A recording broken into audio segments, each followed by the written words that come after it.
of saying that he will follow the law. Americans should be able to trust that their Attorney General will not only enforce the laws with integrity and impartiality, but stand up for Americans of all stripes and fight on behalf of their rights.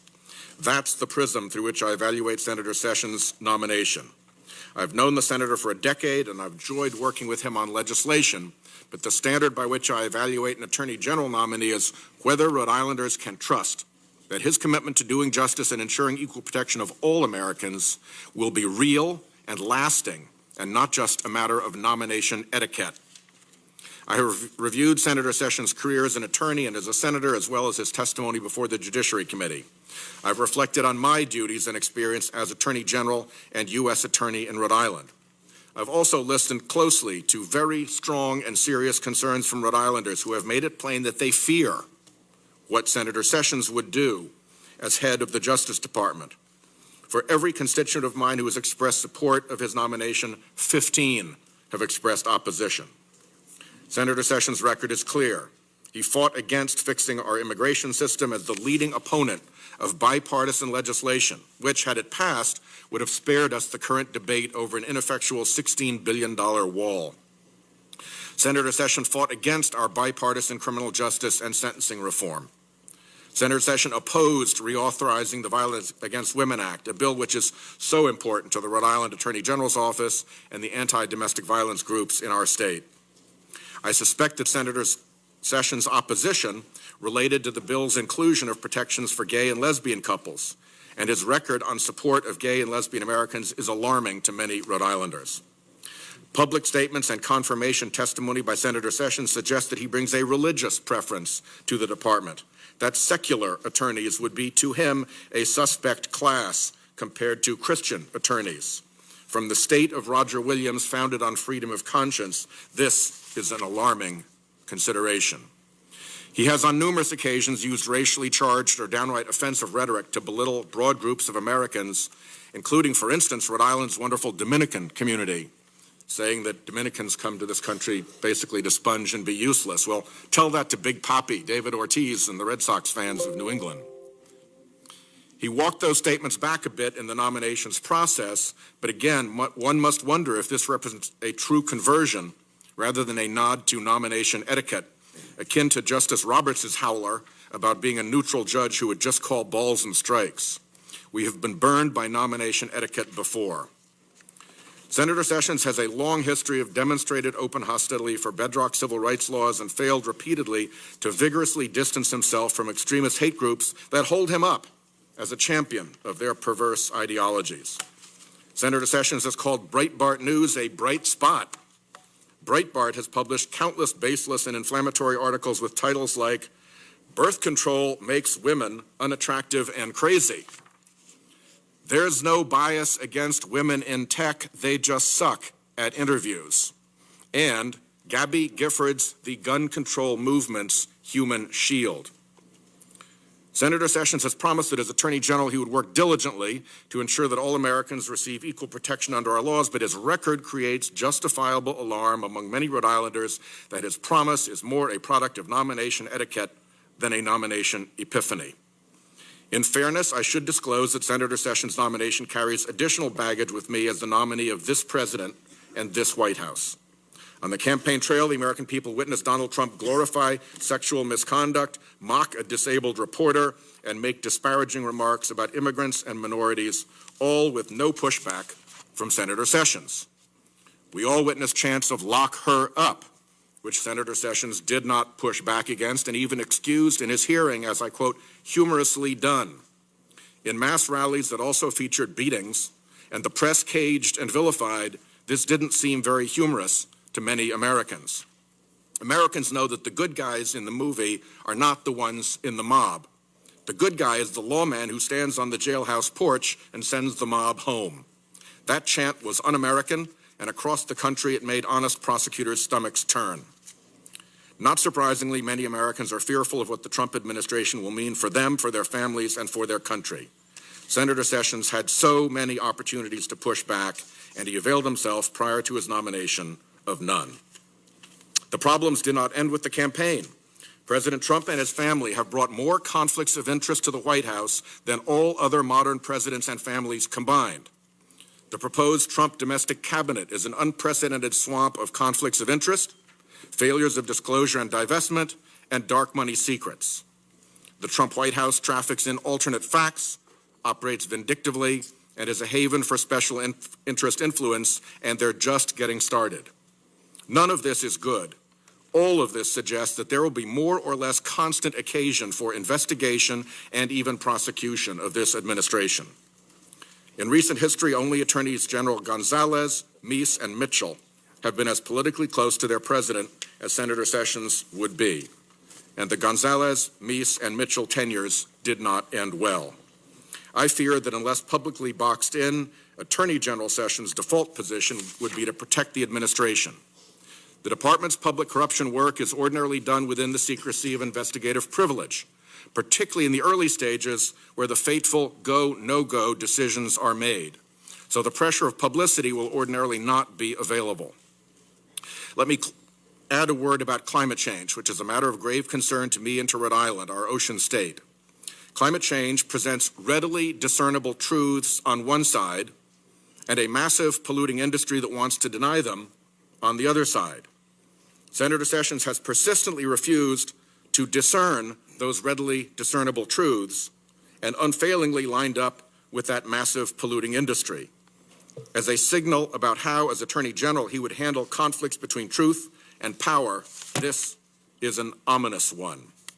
Recent events put these concerns into particularly sharp focus. The refugee order that the President has issued highlights the problems we face over Senator Sessions' nomination. On a bipartisan basis, experts have concluded that this will harm our national security. As has been reported in the media, a group of more than 100 former national security heavyweights from both political parties protested President Donald Trump's executive order on refugees in a letter last Monday. This order not only jeopardizes tens of thousands of lives, they wrote, it has caused a crisis right here in America and will do long-term damage to our national security. Simply put, they concluded, this order will harm our national security.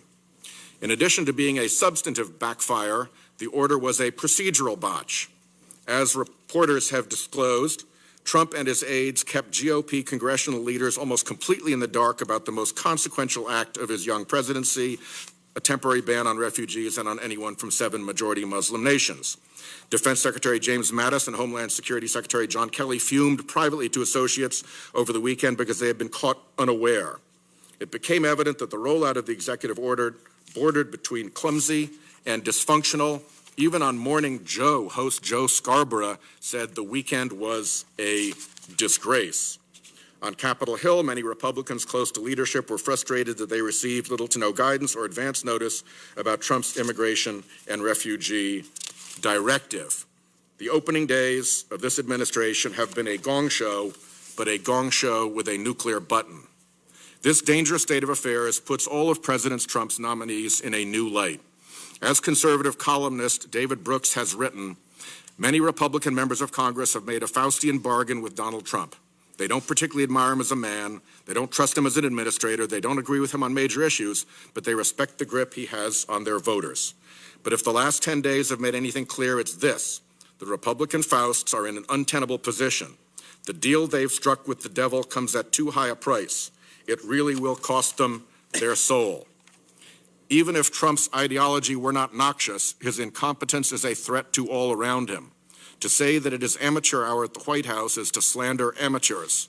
The recent executive orders were drafted and signed without any normal agency review or even semi-coherent legal advice, filled with elemental errors that any nursery school student would have caught. I'm continuing it with David Brooks's words here. It seems that the Trump administration is less a government than a small clique of bloggers and tweeters who are incommunicado with the people who actually help them get things done. Things will get really hairy when the world's problems are incoming. Third, it's become increasingly clear that the aroma of bigotry infuses the whole operation, and anybody who aligns too closely will end up sharing in the stench. Fourth, it is hard to think of any administration in recent memory on any level whose identity is so tainted by cruelty. The Trump administration is often harsh and never kind. It is quick to inflict suffering on the 8-year-old Syrian girl who's been bombed and strafed and lost her dad.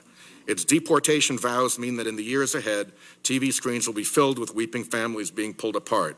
None of these traits will improve with time.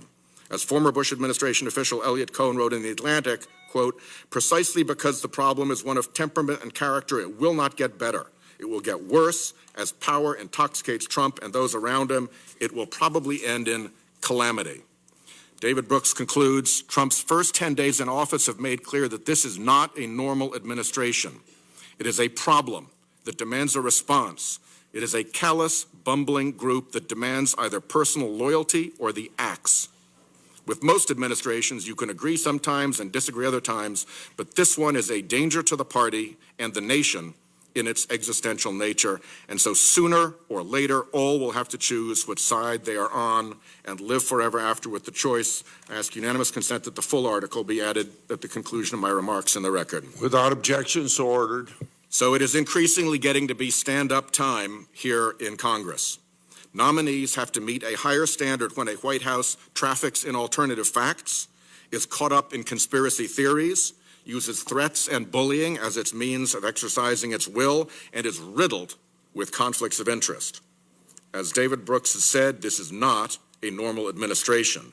He did not mean this as a compliment. For all of these reasons, I think that we need a more independent Attorney General of the United States than Senator Sessions is likely to be, and I yield back any remaining time. Senator Franken.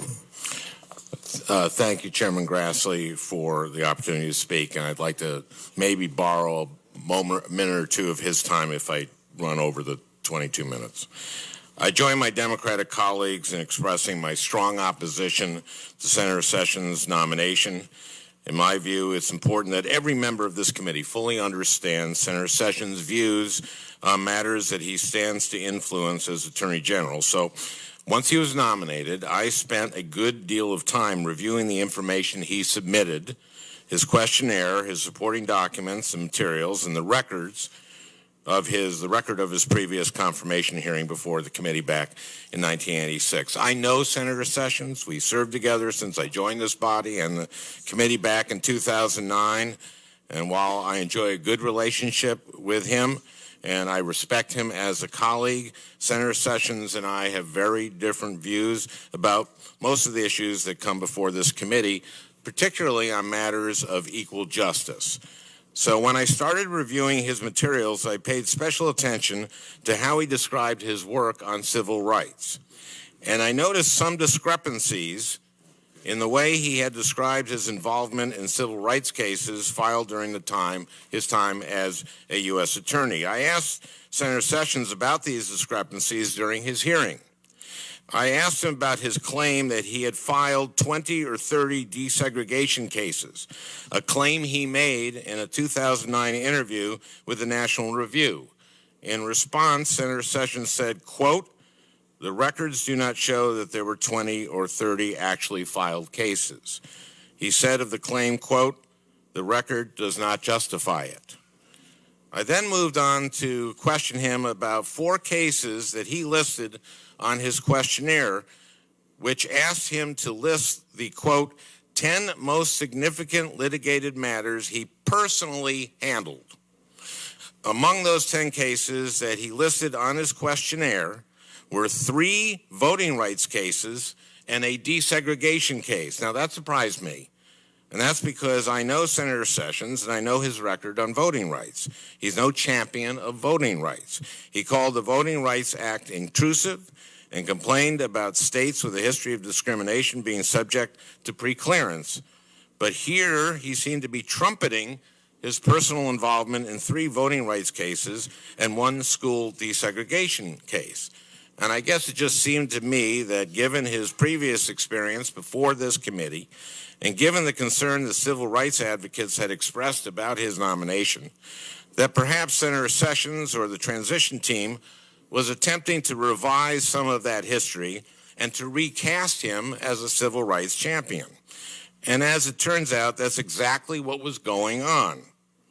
3 attorneys who worked on 3 of those 4 cases wrote an op-ed stating that Senator Sessions had no substantive involvement in the cases that he listed as being among the top 10 that he had personally handled during his entire career. And two of those attorneys also submitted testimony to that effect. One of them, Jerry Hebert, spent 21 years in the Justice Department's Civil Rights Division, during time which he litigated cases in Alabama and met Senator Sessions.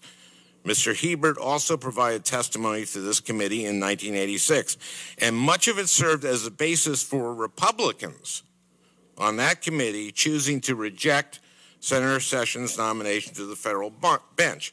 Now, after I questioned Senator Sessions about his claim of personally handling these 4 civil rights cases, Senator Cruz decided to weigh in on my line of questioning. He said that I had intended to undermine the nominee's character and integrity, and that my questioning was, quote, not backed by the facts. Senator Cruz then proceeded to mischaracterize and attack Mr. Hebert, whom he described as, quote, an individual who testified falsely before this committee. Let's talk about that. Back in 1986, Mr. Hebert and his supervisor at DOJ were called to the Hill without advance warning to be deposed. Mr. Hebert's supervisor incorrectly stated that when he was a U.S. attorney, Senator Sessions pressured the FBI to stop a voting rights investigation. Now, that was not the case. It wasn't Senator Sessions who did that. Mr. Hebert's supervisor got it wrong. He misremembered.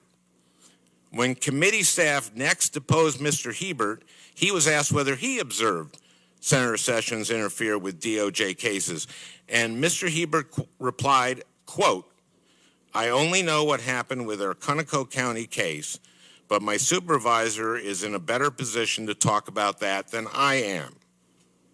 Mr. Hebert continued, he and I both have a very fuzzy recollection about Conoco County. It was my supervisor's case primarily. Then Senator Biden asked Mr. Hebert about this testimony the next day, and Mr. Hebert repeated the error.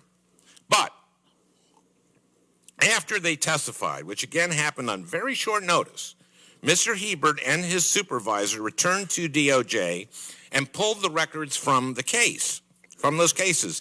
They themselves discovered their error, and they both immediately filed sworn declarations making clear that they were mistaken and that Senator Sessions did not interfere. It was Senator Sessions' predecessor who had interfered. Mr. Hebert and his supervisor did not recant their testimony. They simply corrected their testimony in writing in advance of the committee's vote on Senator Sessions. In Mr. Hebert's case, that meant he submitted a declaration in which he corrected 3 lines of testimony in what was a 24-page deposition, 3 lines. The rest of the testimony in Mr. Hebert's 24-page deposition was unaffected.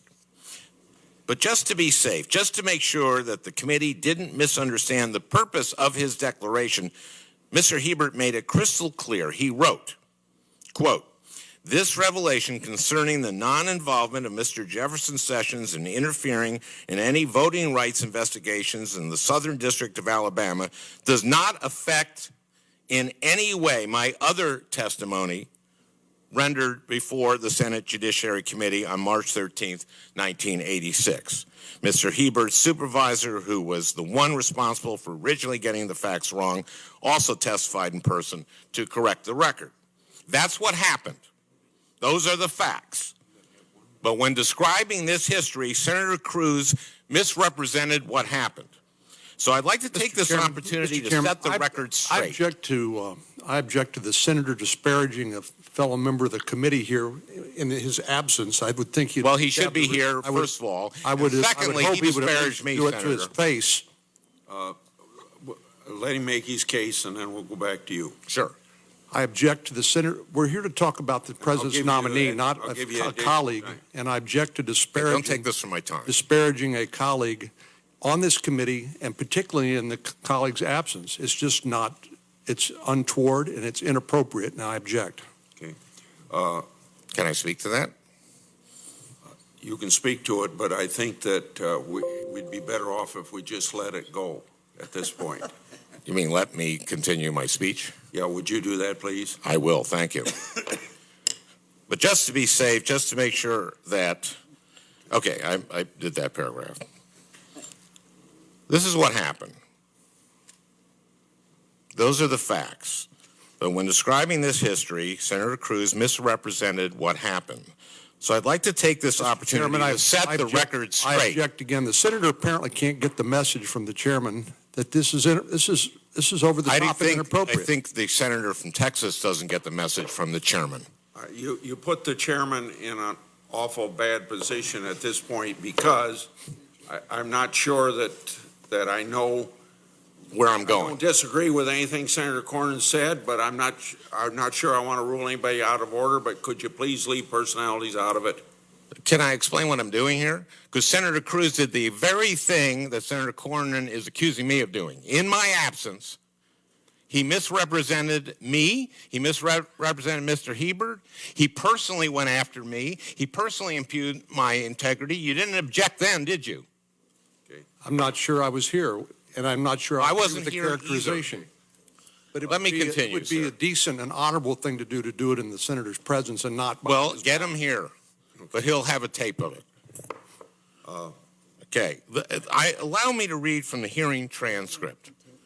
This is Senator Cruz talking to Senator Sessions. And what I'm doing here is I'm clarifying Senator Sessions' record. Proceed. Senator Cruz, now earlier in this hearing, Senator Franken engaged you in a discussion that I think was intended to try to undermine your character and integrity. And in particular, Senator Franken suggested that you had somehow misrepresented your record. It is unfortunate to see members of this body impugn the integrity of a fellow senator with whom we have served for years. It is particularly unfortunate when that attack is not backed up by the facts. Now let's talk about who is trying to impugn the integrity of another senator. This is from Senator Sessions. I would suggest that Senator Cruz was trying to impugn mine. But if you take the time to really examine the evidence, you will see that he's not making his case at all. Instead, he deliberately elides the truth. And this is about Senator Sessions. Let's go back to the transcript. Senator Cruz. Senator Sessions based his attack primarily on an op-ed written by an attorney, Gerald Hebert. There is an irony in relying on Mr. Hebert because, as you well know, in 1986, during your confirmation hearing, Mr. Hebert testified then and attacked you then, making false charges against you. And indeed, I would note, in the 1986 hearing, 2 days later, Mr. Hebert was forced to recant his testimony, to say that he had given false testimony to this committee, and indeed to say, quote, I apologize for any inconvenience caused Mr. Sessions on this committee by my prior testimony. So an individual who has testified falsely once before this committee, his op-ed is now the basis for Senator Franken's attack on you. Let's unpack this. Mr. Hebert was not, quote, forced to recant his testimony. He voluntarily corrected an error that he discovered himself. The committee did not catch him in a lie. He did not try to pull one over on the United States Senate. That's not what happened. As I noted, Mr. Hebert originally testified that he had, quote, a fuzzy recollection about the incident in question. Upon refreshing his recollection, he immediately and voluntarily corrected the record. But if you didn't know better, after listening to Senator Cruz, you would think Mr. Hebert was caught lying and that the entirety of his testimony was discredited. Again, this is just not what happened. Mr. Hebert did what a good lawyer does when he discovers he made a mistake. He forthrightly admitted his error, and he expeditiously corrected the record. But back to the transcript, Senator Cruz. And indeed, the basis of Senator Franken's attack is he claims you were uninvolved in several civil rights cases that were listed on your questionnaire.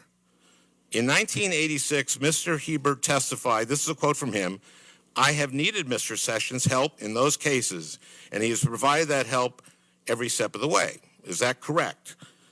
That is what Mr. Hebert testified. Senator Sessions, yes, that is correct. Now, once again, Senator Cruz elides the truth. The 4 civil rights cases that I questioned Senator Sessions about during his hearing, the 4 he claimed that to have personally handled, this is Senator Sessions, the guy we're talking about confirming or not confirming. They were not what Mr. Hebert was talking about in that quote from 1986. Mr. Hebert worked on a number of cases in the Southern District of Alabama, and he was speaking about how he had interacted with Senator Sessions generally. Now, to be clear, Mr. Hebert had explained to this committee that 2 of the 4 civil rights cases that Senator Sessions claimed credit for personally handling are cases that Mr. Hebert litigated himself personally. They were filed before Senator Sessions was the U.S. attorney, and Senator Sessions was not involved. Nonetheless, Senator Cruz attempted to conflate how Senator Sessions and Mr. Hebert interacted generally with Senator Sessions' quite limited involvement in these civil rights cases. But since Senator Cruz brought up the assistance that Senator Sessions provided to Mr. Hebert, let's talk about that. After Senator Cruz mentioned this 1986 exchange, I called Mr. Hebert about it. And he explained to me that, yes, Senator Sessions did provide assistance. When Mr. Hebert and his team needed to work weekends, Senator Sessions gave him a key to his office.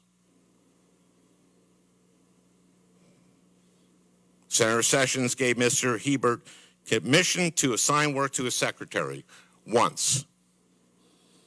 Now, none of the occasions that Mr. Hebert referenced were related to the 4 cases that Senator Sessions listed in his questionnaire. But regardless, what Senator Sessions didn't do, to be clear, was personally handle any of the cases Mr. Hebert fired, that he filed. So let's be clear about what happened here. Senator Cruz suggested that Mr. Hebert's correction rendered the remainder of his 1986 testimony unreliable. And he suggested that Mr. Hebert knew it was false at the time he provided it. As I've explained, that's simply not true. But I would submit that Senator Cruz already knew that, because after he suggested that Mr. Hebert is a liar and unreliable, the senator from Texas himself relied upon Mr. Hebert's testimony about getting assistance from Senator Sessions in an attempt to rehabilitate the nominee. Back to the transcript, Senator Cruz. Now, in the 4 cases Senator Franken referred to, you reported all 4 of them in your supplement to the Judiciary Committee. Is that right? Senator Sessions, that is correct. Senator Cruz. Mr. Franken did not mention that. Now, here Senator Cruz chastised me for not mentioning that Senator Sessions submitted a supplement to his questionnaire, as if the contents of that supplement would somehow vindicate Senator Sessions. They don't. So let's talk about the supplement. Senator Cruz is correct. Senator Sessions did submit a supplement. And in that supplement, the nominee clarified that his role was to, quote, provide support for DOJ attorneys. Let me say that again, provide support for. He said he, quote, provided assistance and guidance, unquote, and, quote, cooperated with DOJ lawyers. Not quite personally handled, if you ask me. And I suspect that's why he felt the need to file the supplement. But notice how Senator Cruz explained the supplement during the hearing. Senator Cruz, let me point out, here is how you describe your involvement in your written submission to this committee. And here Senator Cruz quotes from the supplement, quote, for the cases described in 2, 4, 8, and 9. Now, these are the 4 cases that Senator Sessions claimed to have personally handled. My role, like most U.S. attorneys in the nation and with non-criminal civil rights cases, was to provide support for the Department of Justice Civil Rights Division's attorneys. I reviewed, supported, and co-signed complaints, motions, and other pleadings and briefs that were filed during my tenure as U.S. Attorney. I provided assistance and guidance to the civil rights attorneys, had an open-door policy, that's the key, with them, and cooperated with them in these cases. Senator Cruz continues to quote the supplement. For cases described in 6, I supervised litigation and signed the pleadings. Now, that is consistent with the 1986 testimony that you provided help every step of the way. Isn't that correct? He asked Senator Sessions. Well, I think so, yes, Senator Sessions says. Now, this is very important. Cases 2, 4, 8, and 9 are the 4 civil rights cases at issue. The 4 cases that Senator Sessions claimed to have personally handled, but in fact did not. In the supplement, Senator Sessions walks back that claim and says he only provided assistance. Case 6, which Senator Cruz took pains to mention, and which Senator Sessions claimed credit for supervising, was not a civil rights case. It was a public corruption case. Senator Cruz cleverly attempted to conflate the cases in order to make it seem as if Senator Sessions had in fact supervised litigation in a civil rights case. But Senator Cruz neglected to point out that all 4 of the civil rights cases at issue here had either concluded or were still active back when Senator Sessions appeared before this committee in 1986. 30 years ago, though, Senator Sessions did not list any of these cases at all. Senator Cruz did not mention that. I wonder what changed between 1986 and now that caused these 4 civil rights cases to take on new significance for the nominee. It's hard to say. Look, Senator Cruz is a brilliant attorney, but he doesn't have a case here. And the fact of the matter is that Senator Sessions misrepresented his record by claiming to have personally handled cases that he simply did not handle. And the supplement he filed doesn't explain that misrepresentation away. It lays it bare for all to see. Senator Sessions would not have tolerated that kind of misrepresentation from a nominee before this committee. And none of us should either.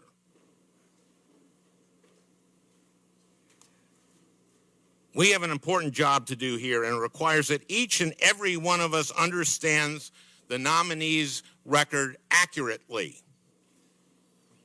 It's not our job to shade his record or to distort the testimony that witnesses share with us and with the public. So I felt it necessary to correct the way in which the senator from Texas misrepresented Mr. Hebert's testimony and further distorted Senator Sessions' record on civil rights and voting rights.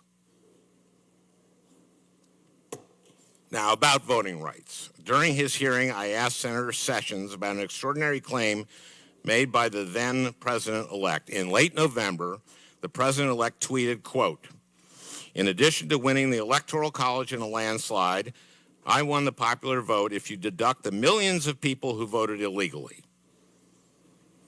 Let me repeat that. The millions of people who voted illegally. Now let's pause for a fact check. President Trump lost popular vote to the tune of 2.86 million votes. That's a fact. It's not an alternative fact. It's a fact. So I asked Senator Sessions at the time, do you agree with the president-elect that millions of fraudulent votes had been cast? And he responded, quote, "I don't know what the president-elect meant or was thinking when he made that comment or what facts he may have had to justify his statement." Note that Senator Sessions didn't say whether or not he agreed, which was my question. Then I asked him whether he had talked to the president-elect about the issue, and Senator Sessions said, quote, "I have not talked to him about that in any depth."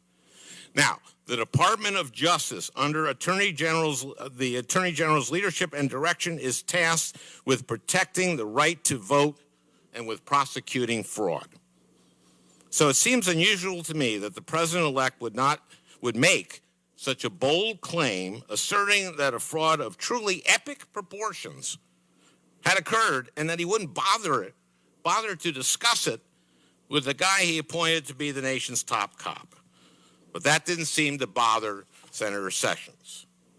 I know you're looking at the time, but I was interrupted, and I would like to finish my remarks as everyone else here got to yesterday. There's only a few pages remaining. Proceed. Thank you, Mr. Chairman. And I don't suppose this should come as a surprise, because another thing that didn't seem to bother Senator Sessions was the speed to which states previously covered by the Voting Rights Act moved to restrict voting rights after the Supreme Court's disastrous Shelby County decision. He and I discussed this at the hearing. The reason I brought it up is that claims of bogus voter fraud are routinely used to justify voter suppression.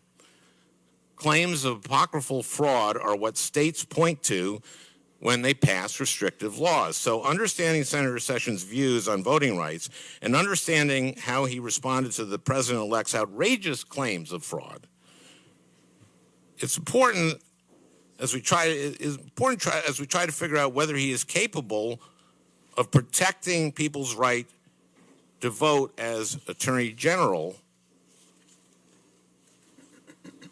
to get his opinions on how people's right to vote. Senator Sessions has long been a critic of the Voting Rights Act. He voted to reauthorize the Voting Rights Act back in 2006, but every senator did. But when the Senate debated that reauthorization bill, Senator Sessions said that there is, quote, little present-day evidence, unquote, of states restricting access to the ballot box. He said the Voting Rights Act, quote, eliminated that discrimination. He complained that the Act's pre-clearance requirement unfairly targeted certain states. And he later celebrated the Shelby County decision, which gutted the Voting Rights Act.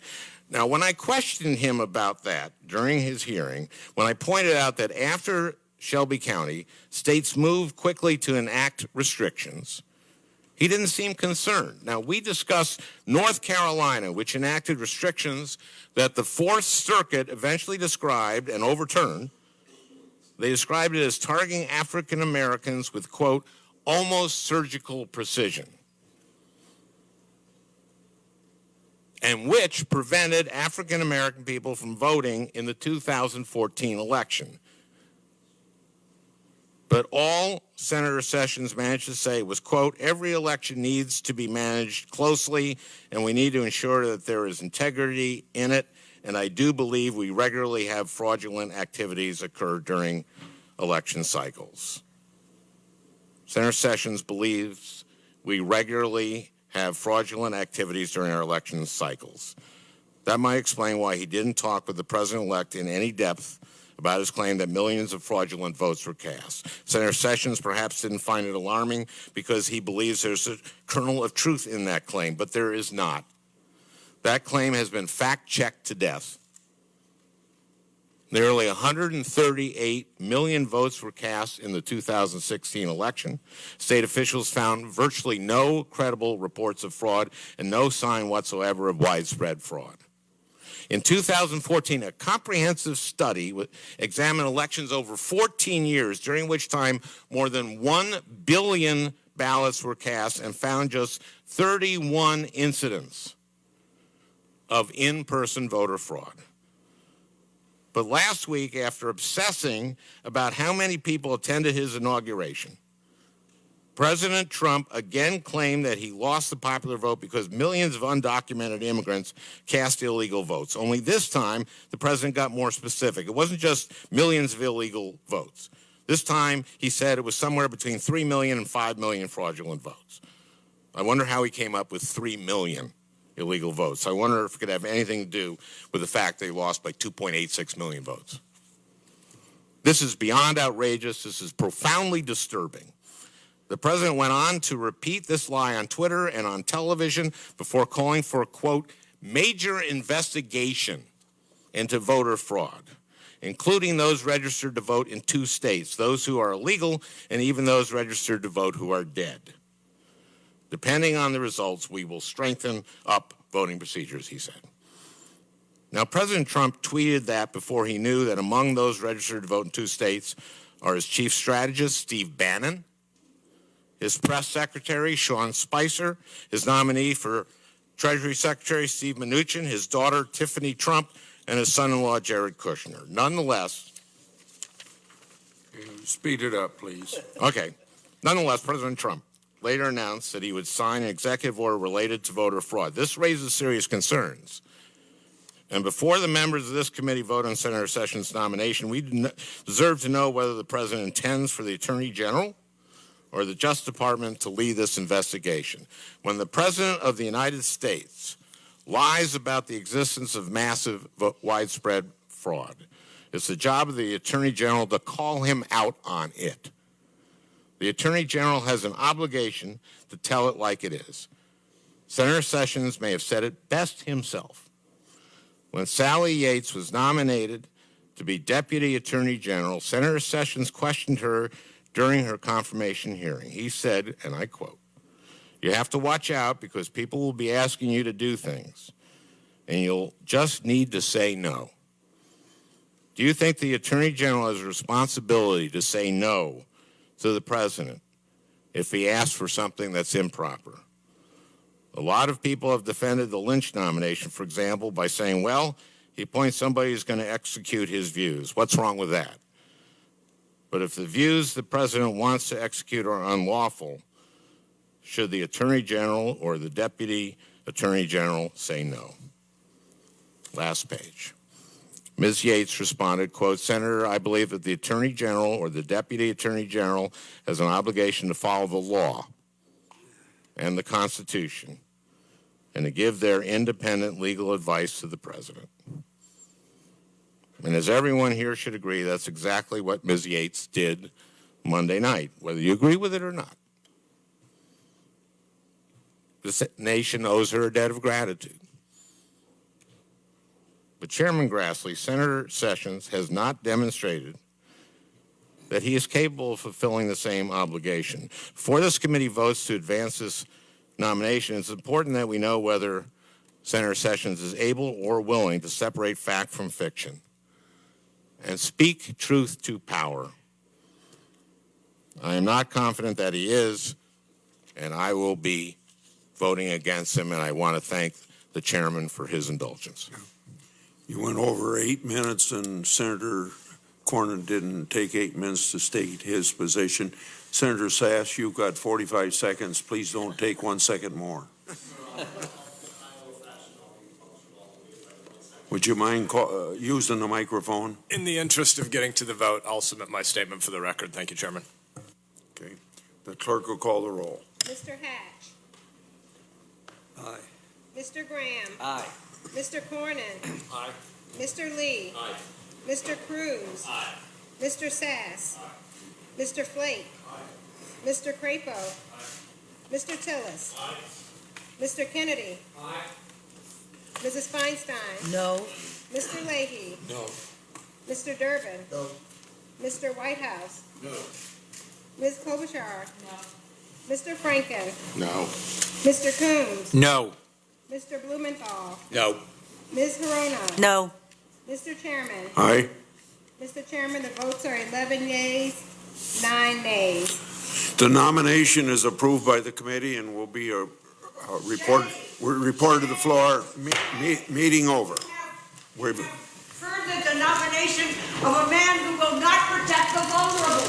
That's why we have an attorney general to protect the vulnerable. You are shameful. This body is shameful. Where are they?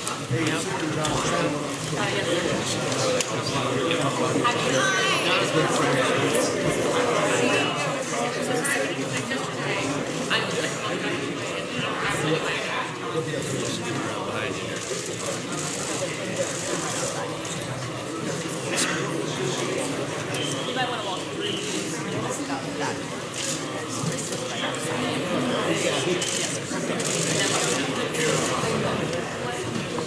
Sad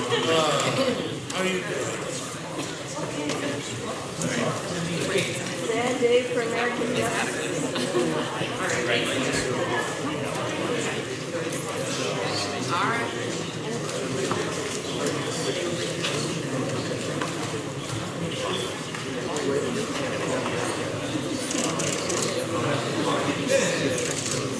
Senator Cruz, we're very sorry.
Does she belong to Code Pink or? Thank you. Expressing her disappointment. I like that. Damn. Man.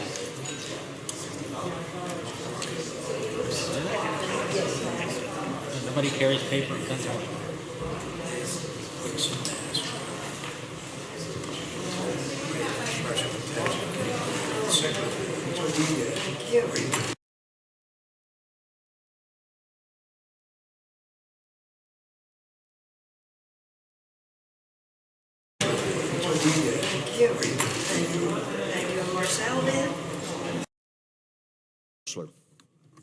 Thank you, Mr. Chairman. Thank you, gentlemen, for your service to our country. General Petraeus, it was good to see you in Afghanistan. In 2011, several of us here came and visited with you and saw the operations on the ground. I want to commend you for your leadership there that enabled those our training bases to be taken out and the pushback on the Taliban to give the people of Afghanistan an opportunity for freedom. But as we are moving forward there, I would like your insights into what you think we need to be doing. We had in our Oversight Investigation Subcommittee some hearings looking at force management levels. What we found is that those levels were causing a split in some of the brigades with the maintenance people being left home and contractors backfilling, et cetera.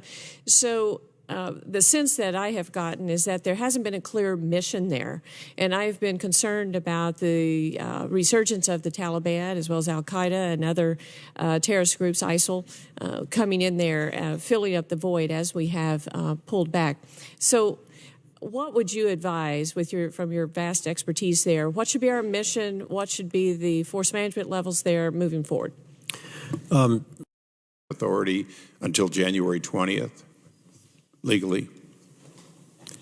Yeah, again, Right. part of the issue we had on that Friday night and Saturday and over the weekend was trying to figure out what this was and who it was from, because clearly there were people giving the message, as you said, you're staying or you're going. Right. And we didn't know what this message was. Right. Were there any IGs terminated on January 20th?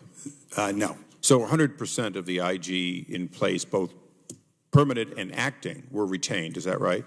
We're still here. And that's all tradition, basically. It's not common for mass dismissals or even minor dismissals in the IG community historically, right? Right. It hasn't happened in the last 4 transitions. Okay, so from an action standpoint, it was business as usual. But technically, there was a question of would you or wouldn't you be held over. Is that correct? Well, because of these calls, I, again, was not one to get them, so I'll defer to others on that issue. Did all of you receive confirmation, other than this, that you would be retained? No. So how did you come to work the next day on January 21st? We Well, showed up. the Monday. Right. You just showed up. Okay. You know, again, I want to say that we're not going to let this sit here. I do want to know, unfortunately, the one challenge I think we have is the transition team is now defunct, and we're really looking at toward the future. And to that future, have any of you begun working with new political appointees yet to try to listen whether they are going to support the continued work of the IG and perhaps even greater? Mr. Roth? Yeah. You have a boss, so how's it going? I do have a boss, and in fact, I met with Secretary Kelly on that Thursday of the first week, and he announced his firm support of the IG concept, and when he was personally, so. When he was at Central Command and so on, I mean, or Southern Command, he had a long history of using his IGs. He appreciates the value that we add. Okay. We obviously don't have a new Attorney General. You're so point, close. But we do have some new leadership positions in the Office of Attorney General, Office of Deputy Attorney General, and I did meet with them last Friday and engaged with them on some of the issues that were pending and some of the matters they were likely to be seeing soon from us. Okay, and just for the record, and I think not just for you, but for all of your colleagues, certainly I would hope that every IG would feel very free to contact any member of this committee, including obviously the chairman, should there be anything that would resemble interference or inability to do the job. I have one final closing question. Since the implementation of the Act of last year is fairly new,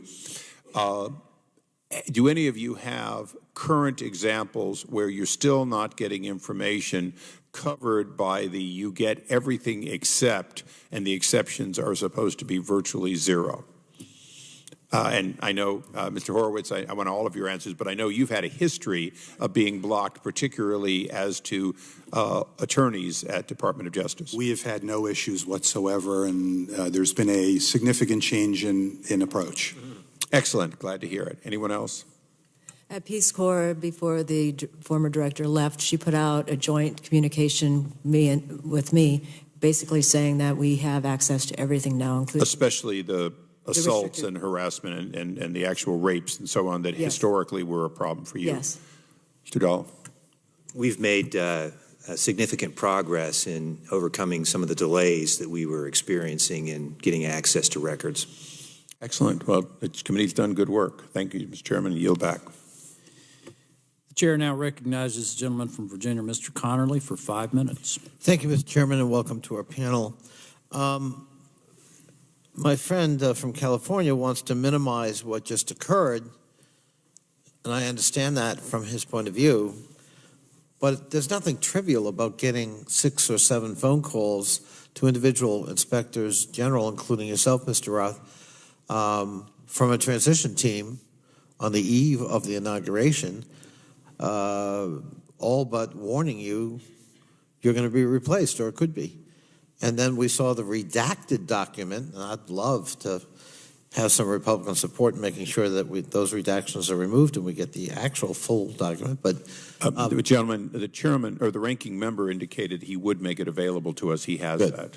I don't, Mr. Horowitz, you're the head of SIGI. I assume you took that seriously and you saw the gravity of the issue. There was nothing minimal or trivial about these communications to your colleagues. Absolutely took it very seriously. That's why we worked all weekend on the holiday weekend making calls. And I assume the source of your alarm wasn't just the personal careers of your colleagues, though that's of concern, but the overall impact of those communications in terms of the potential for politicization of the IG office itself. I think it's fair to say that all of us, including those who got the calls, were concerned not just about their own positions, but about the institution itself. Right. And so you saw a potential threat. Correct. And although the president has the power, because half of your colleagues serve at will in a sense, they serve at the pledge of the president, and are subject to Senate confirmation, I will read to you the author of the Inspector General Act of 1978, a former colleague, Representative L.H. Fountain. And he said, "It was never intended, however, that the inspectors general be automatically replaced on a wholesale basis without regard to their individual merits whenever there is a change in administration," unquote. Now,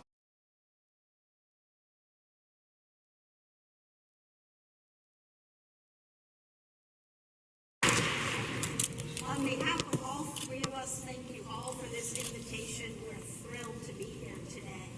Justice Ginsburg, I thought we might start by asking you a question about an activity that I think is near and dear to the Cadet Corps here, which is PT, physical training. I'm wondering if you'll share with us your own PT regime. I have a personal trainer who has been with me since 1999. He is today the personal trainer of 3 Supreme Court justices. After me, Justice Kagan, and then most recently, Justice Breyer. And he does his best to keep us all in shape. Could you tell us a little bit more about your workout routine? We won't ask you to show us, I promise. Well, it's an hour, and in about the first segment there are push-ups and something called a plank,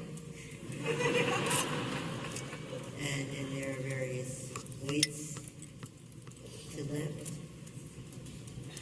We do this at a time of day that's between 7 and 8, so I can watch the news hour while we're going through our paces.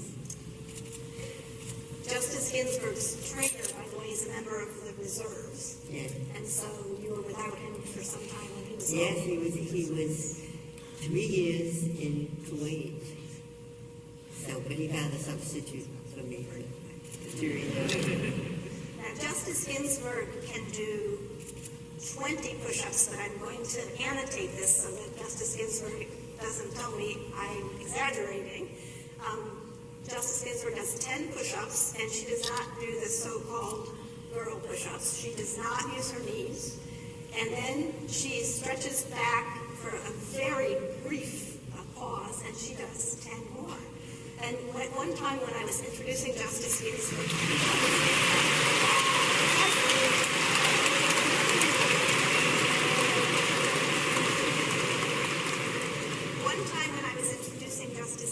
I said that she could do 20 push-ups, and after I sat down, she said, "Mary, that's actually not completely true. I do 10, then I pause, and I do 10 more," which tells you as much about Justice Ginsburg's modesty as it does about her physical fitness.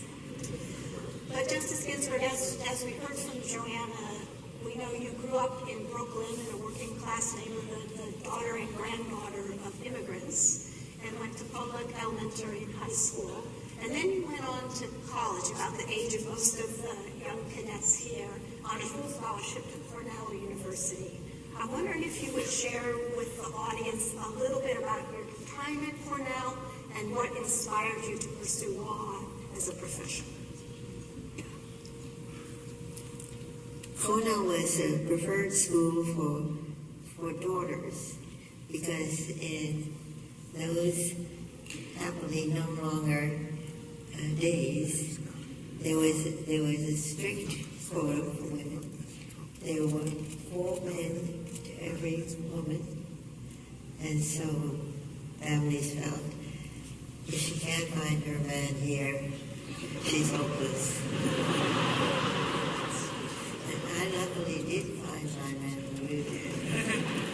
and he was extraordinary for the 50s because he thought he cared that I had a brain.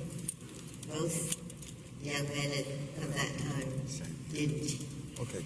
And he was, throughout our 56-year marriage, He was always my biggest booster. He thought my work was at least as important as his. And he was also a superb cook. But you asked about the atmosphere at Cornell in the 50s, the early 50s, 1950 to 54. It was not a good time for the United States. There was a Red Scare in the country. And there was a Senate Internal Security Committee, House Un-American Activities Committee, calling people to account for some organization they joined in their youth. Many of them at the height of the Depression. I was taking constitutional law and also working as an assistant to the distinguished professor of constitutional law. He wanted me to appreciate that our country was straying from its most basic values, and those are the right to think, speak, and write as you believe, and not as a big brother government tells you is the right way to think or believe.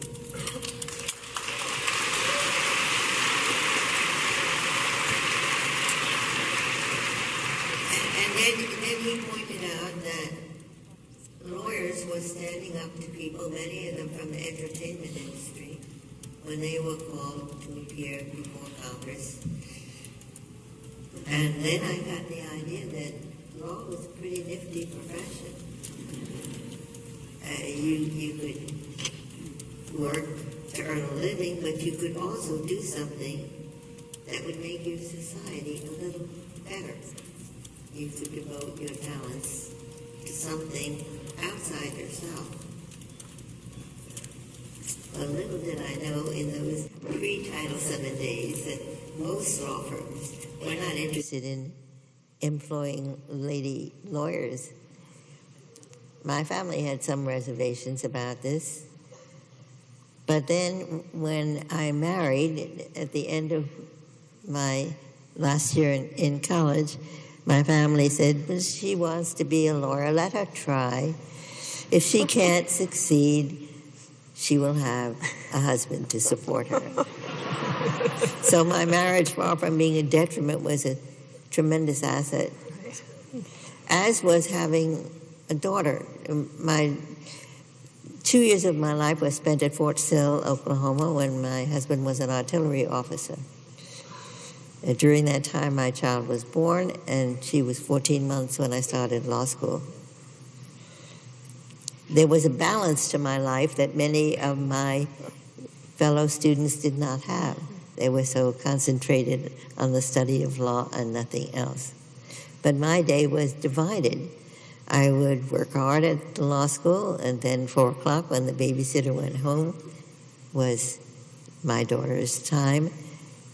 Each part of my life, I thought, was a respite from the other. Right. So by the time Jane went to bed, I was quite content to go back to the books.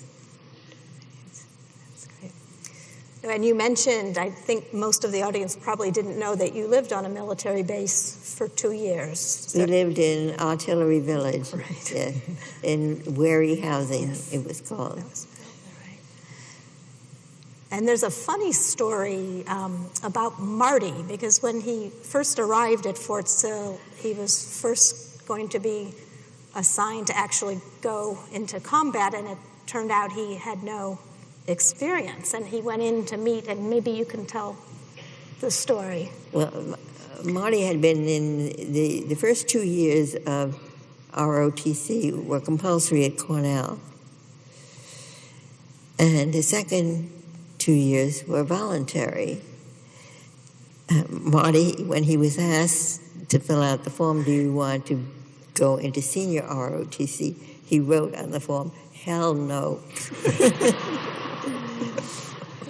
But then there was the Korean War, and he decided, all things considered, maybe he should be in senior ROTC. Cornell had a quartermaster corps. Marty, for some reason we never discovered, was assigned to the artillery base at Fort Sill. And he reports to the commanding officer, asks about his training at Cornell, and he said, well, to tell the truth, that what's out in your backyard is the first artillery piece I've ever seen. And the officer said, young man, that is a fence post.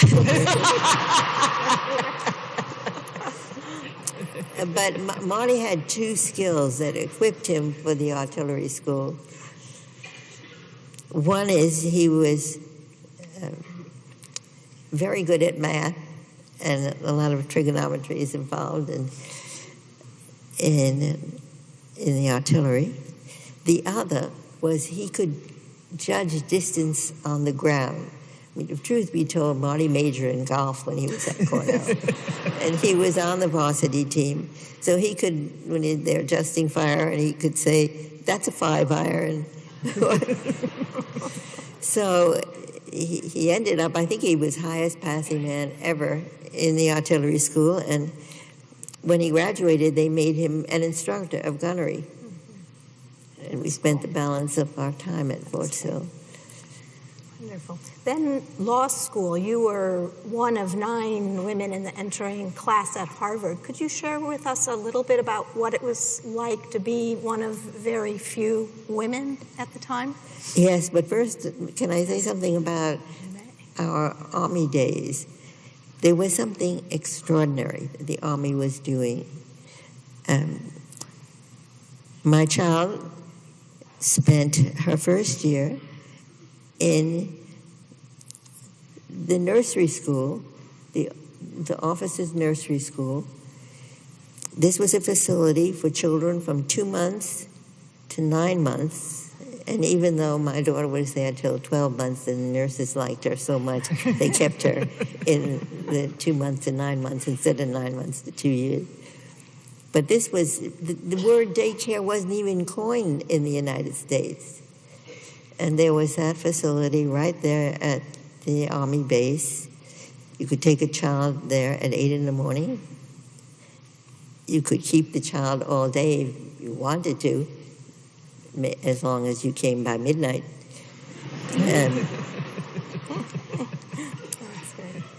But then I had a rude awakening when we moved to Cambridge, Massachusetts, and there was no daycare facility at all.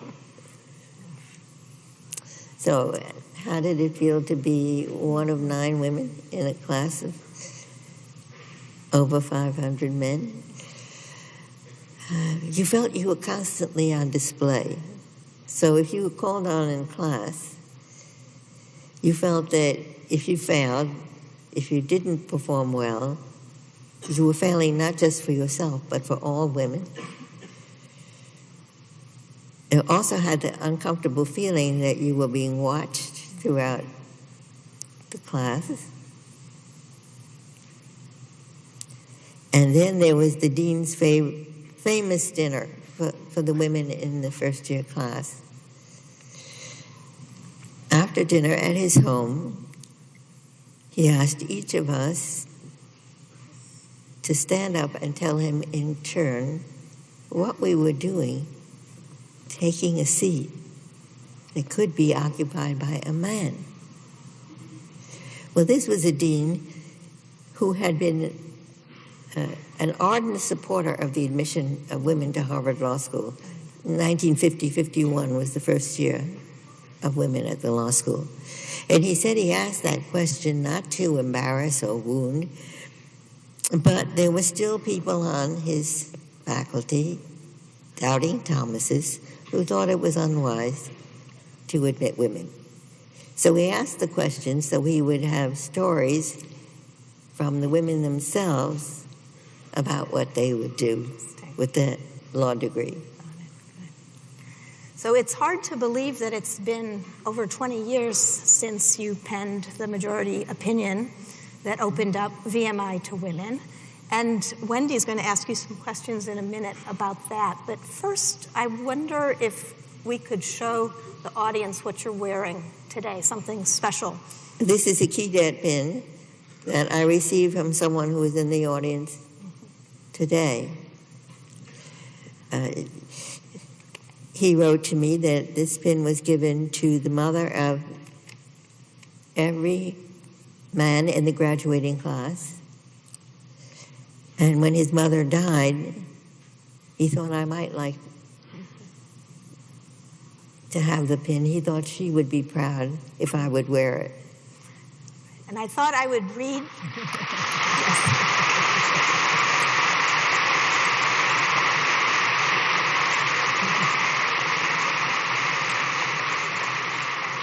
I thought I would read a brief excerpt of your exchange of letters. This cadet graduated over 30 years, or almost 30 years before the decision. On graduation day, 1967, mothers of the class of 67 were given Kedat pins. The one enclosed was my mother's. She is dead now. We want you to have it. In an abstract way, you will be mother of VMI's first and succeeding women graduates. This pin makes you an adjunct member of the VMI family. I am sure it would have made my mother proud to know it is in your possession. Feel free to wear it proudly, anytime, but especially if you were ever invited to VMI.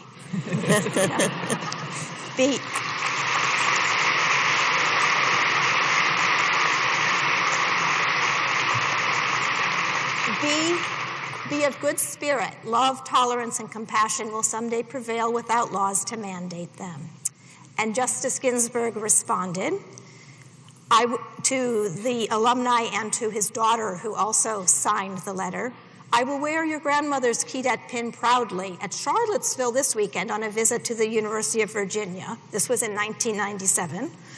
Then Justice Ginsburg went on to say, perhaps by the year 2010, I will wear it even more proudly at VMI. There we go. And that alumni is in the audience today, but he's a very modest person, and we will not identify him at his request, but we're very happy he's here. Then finally, for this bobblehead, for those of you that don't know, the Green Bank Law Journal, Professor Ross Davies designs bobbleheads of many figures and justices of the Supreme Court, and here is Justice Ginsburg. And there's something significant about this bobblehead, actually two things. Would you like to describe to the audience? Can you see? Well, the base of it, not the law book, but this green, is supposed to be the campus of VMI. And then this safe relates to a case, much more recent case, the case of Lily Ledbetter, who was an area manager at a Goodyear tire plant. And she brought her case to the Supreme Court because she found out that her pay was considerably lower than every man who was doing that job. So in that safe, there are 13 pennies representing how much less per hour Lily Ledbetter earned than her male colleagues. So Justice Ginsburg is standing on the VMI parade ground, which actually is on the reporter that the VMI decision is published in. So VMI gets double billing in the Ruth Bader Ginsburg bobblehead. Is there a third reason? You're holding... Good. I think she's holding something here, and it's cases from the Supreme Court, and it is the volume in which the VMI case appeared. So that's also part of this bobblehead. So, Wendy. Yes, well, I know you've all read the case and studied it carefully, am I right? Wendy, it's very long. So I thought maybe we could start by just having her, or one of you, a volunteer, give us the basis of the case. Never mind. Ruth. What is the case about? Very briefly, in a word or 10, what did the Supreme Court hold in that case? And well, first I should say the title of the case is United States against Virginia. So it was not an individual woman, although there were several women who wanted to apply to VMI, but it was the United States government that was saying the state of Virginia could not support a facility that provided an opportunity to men only, just as it couldn't to women only. I should say that there was a forerunner to the VMI case. The case was titled Mississippi University for Women against Hogan. Hogan was a man who wanted to be a nurse. And the best nursing college in his area was the Mississippi University for Women. At the end of her first year as a member of the Supreme Court, Justice O'Connor wrote an opinion saying Mississippi could not maintain this facility for women only. And so it was that precedent that paved the way for the VMI case of some 15 years later. Both cases made the same point, that government can't prefer men or can't prefer women for an opportunity, that all doors must be open to our sons and daughters, and they will choose to enter those doors if they have the will and the talent to do so. But without Mississippi University for Women, it would have been much harder. Now, by the time we get to United States against Virginia, the decision, at least the bottom line judgment, was almost unanimous. It's true that at the time, Justice Thomas was recused because his son was attending VMI. Justice Scalia ended up as the sole dissenter. And if you read the opinions, mine is the sole simplicity, saying there are women who are ready, willing, and able to undergo the tough training at VMI, and they want that opportunity. The state of Virginia can't deny it to them. Scalia wrote a rather attention-grabbing dissent, but people who know the two of us, we went through, I think, the final version that came out was something like the 17th or 18th draft, because Scalia and I were going back and forth like a ping pong game. But the first time I saw the draft of his dissent, he came into my chambers and he threw down a sheaf of paper and said, "Ruth, this is the penultimate draft of my dissent in the VMI case. I'm not yet ready to circulate it to the full court, but I want to give you as much time as I can to respond to it." And that's the kind of colleague he was. You've said that he, in fact, improved your product because you got to respond to him. Yes. In more detail. The ultimate opinion was much better than the first draft because he picked up on all of the soft spots and enabled me to make the opinion stronger than it would have been absent his, as I said, attention-grabbing dissent. Well, his very first sentence of that dissent says, VMI is dead. this kills VMI. Would you like to comment on that prediction? Well, I knew it wouldn't. It would make VMI a better place.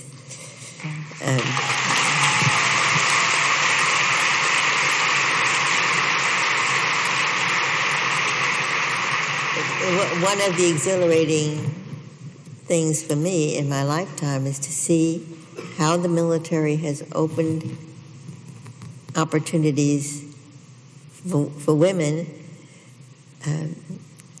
There was a highly restrictive quota for women originally. Most occupational specialties were closed to them. But with a little assistance from litigation, I mean, it was another case that was a forerunner for the VMI decision, was a case against the military academies. It never came to the Supreme Court because the government, early on in the litigation, decided they would rather switch than fight. So then West Point, Annapolis, the Air Force Academy, they began to accept women. But there was something like at least 10 years of women at the military academies before the VMI case came to the Supreme Court. So we were able to see that the military academies were alive and well, and it was easy to predict that the same would happen to VMI. Now, I have two sons, beloved sons, and you have one. And some of the young men at VMI were not thrilled at this coming change. And what would you say to those young men? I think they learn from their women classmates how much good women could do for the institution. Now, I know that there were some people who did not react well to the change. In fact, I have here a letter that was written by, it's kind of a poem, written by a friend of VMI shortly after the decision. It's long, and I won't read more than the first verse, but it goes this way. A scampering of dainty feet is heard across the plain. The VMI Cadet Corps is on parade again. I broke a nail. Oh, I could cry. A cuddly corporal shrieks. A buxom sergeant dabs her eyes to blot mascara's streaks. Captain Bertha splits a seam. These pants weren't made for girls. Oh, darn this perm, cries Private Pam, and struggles with her curls. So flouncing out, the tittering throng lines up at Stonewall's feet. Feminists triumphant, their victory complete. Now, the women of VMI surely know that they don't resemble any of the women described. It's described here, and my response to this was, wait and see. You will be proud of the women who become graduates of VMI.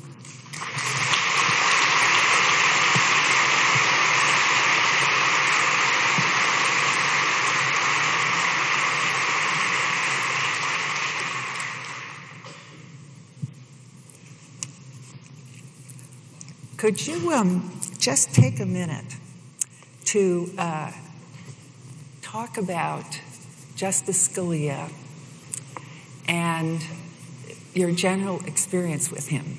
Anybody who read that dissenting opinion would think that he really didn't like you anymore. And so I would like to clear up the nature of your relationship just a little bit. I'm fond of Justice Scalia since the days we were both law teachers, and then we became colleagues on the D.C. Circuit. What we share in common, we both care not only about getting it right, getting our decision right, and sometimes his idea of right was not the same as mine, but how it is expressed. We both spend a lot of time trying to write our opinions so that even people who aren't lawyers will understand them. We also cared a lot about family, so that was another bond we had. And yet another was our love of opera. Now, Scalia was way ahead of me in that regard because he had quite a nice tenor voice, and I am a monotone. Nonetheless, we were supers at the Washington National Opera a few times.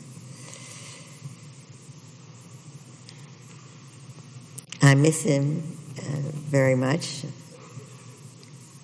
I say without him, the court is a paler place because he brought such zest to our discussions.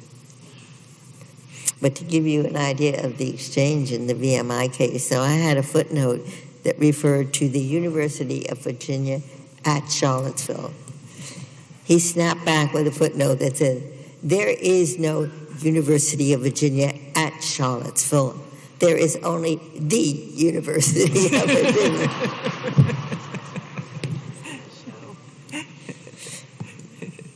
Show the picture. Yeah. We do have a picture here of you with Justice Scalia, both at the opera and on an elephant, for those who would like to see. Notice who's sitting in front and who's sitting in back. Yes, and my feminist friends questioned that. Why is Scalia in the front of the elephant? I said, the driver said it has to do with the distribution of weight.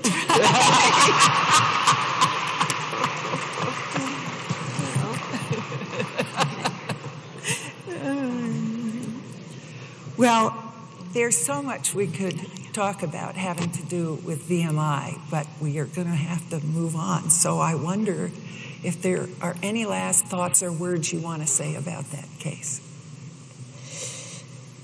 It was an important precedent for the court. There were many years that the court never saw a gender-based discrimination it didn't like.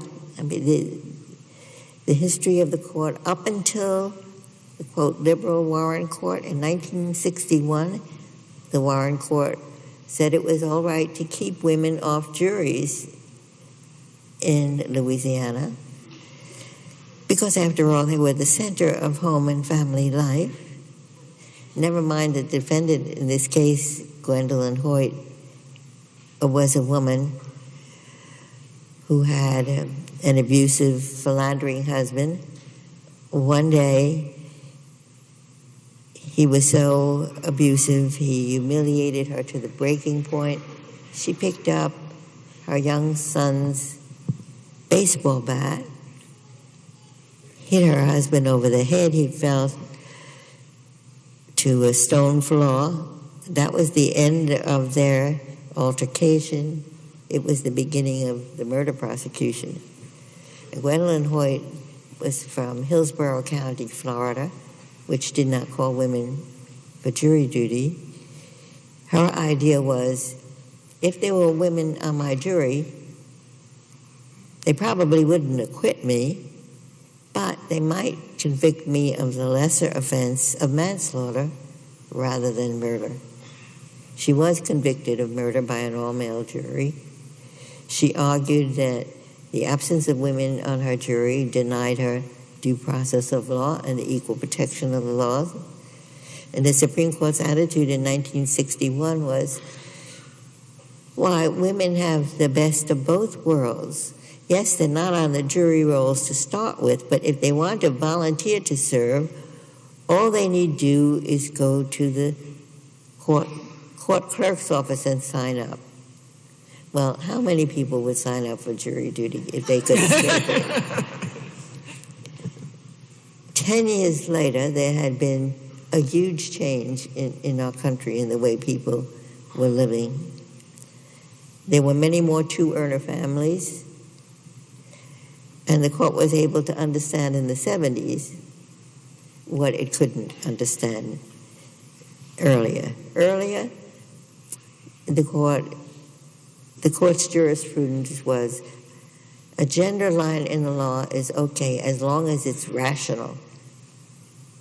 As I put it, as long as it could pass the lunacy test. But by the time we got to VMI established that a gender-based classification could not survive unless the government showed an exceedingly persuasive justification. So instead of presuming that the law was constitutional, there was the opposite presumption. The defender of any sex line in the law had to establish an exceedingly persuasive justification. And that was an important advance made in the VMI decision. So it's fair to say that VMI didn't just make a huge difference to VMI, but has lasting importance on a doctrinal level for people of the United States. Yes. Mrs. Ginsburg, thank you so much for sharing your insights with us today. On behalf of VMI, Corps of Cadets, faculty and staff, as well as Washington and Lee and its School of Law, we'd like to present you with these tokens of our appreciation. Oh, okay. Okay. He'll bring them.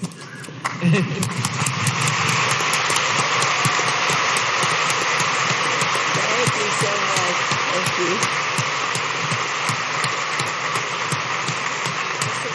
Thank you. Thank you very much. Should I open them here? Can she open it?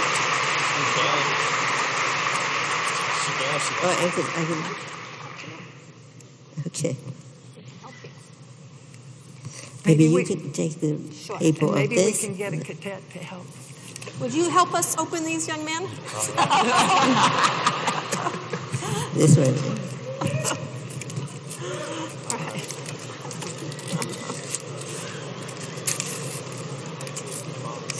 Yeah. Grab it. And you can present it to the justice.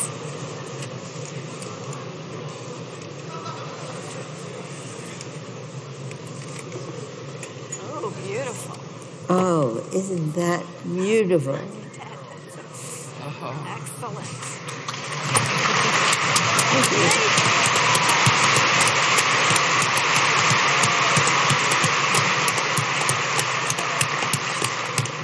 This will be placed on a shelf just behind my desk, and I am very proud to put it there.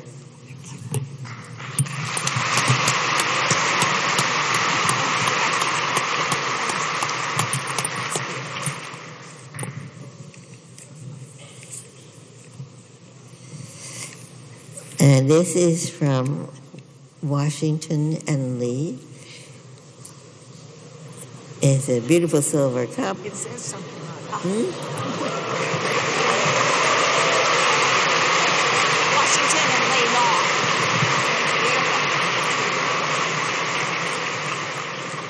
Ladies and gentlemen, this concludes today's proceedings. Please remain in your seats until after the departure of the stage party.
already have, and it is the right thing to do.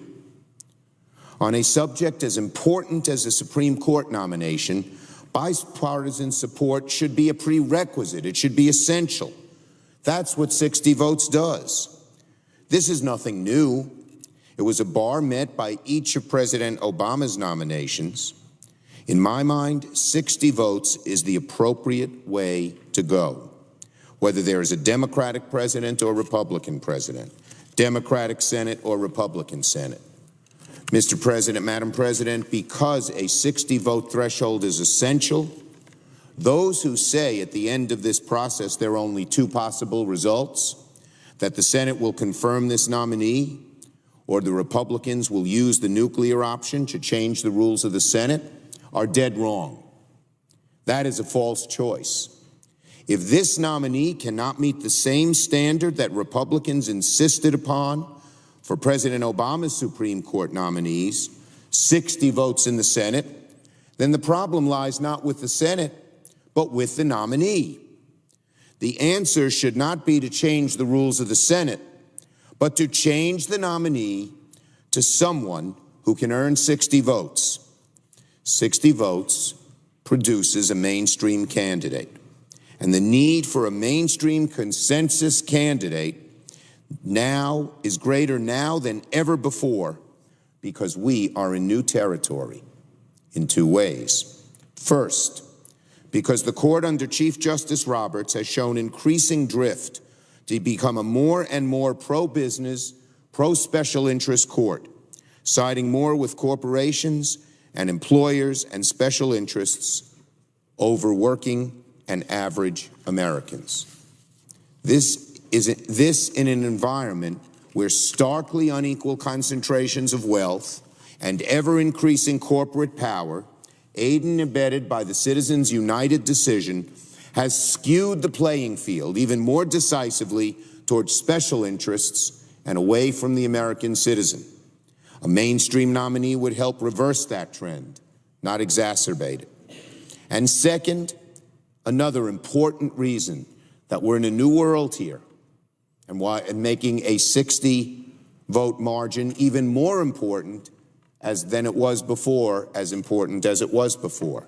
And that is this.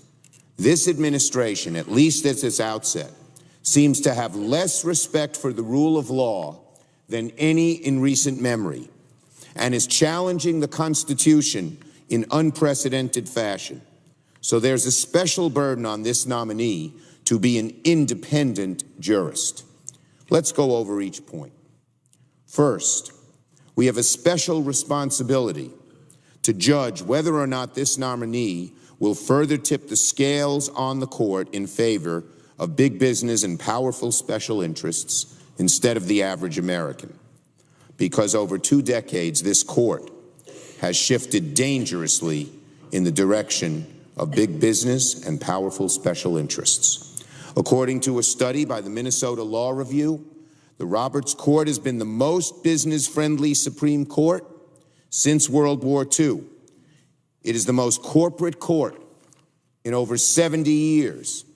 It was pro-corporate when it frequently favored forced arbitration as a way to settle disputes, a process that limits the ability for individuals to form a class and collectively go after large corporate interests. It was pro-corporate when it repeatedly refused to hear legitimate cases where individuals have been harmed by faulty products, discriminatory practices, or fraud. And it was pro-corporate when it came down with one of the worst decisions in the history of the court, Citizens United. By equating money with speech, the Citizens United decision cut right at the heart of the most sacred power in our democracy, the franchise of our citizens. It has poisoned our politics by allowing dark money to cascade into the system entirely undisclosed. With absolutely no precedent, the Roberts Court came up with the theory that money necessarily equals speech, and under the First Amendment, you're allowed to put your ad on TV 11,000 times to drown out all others, especially average Americans. That dampens the power of their voices, dilutes the power of their votes.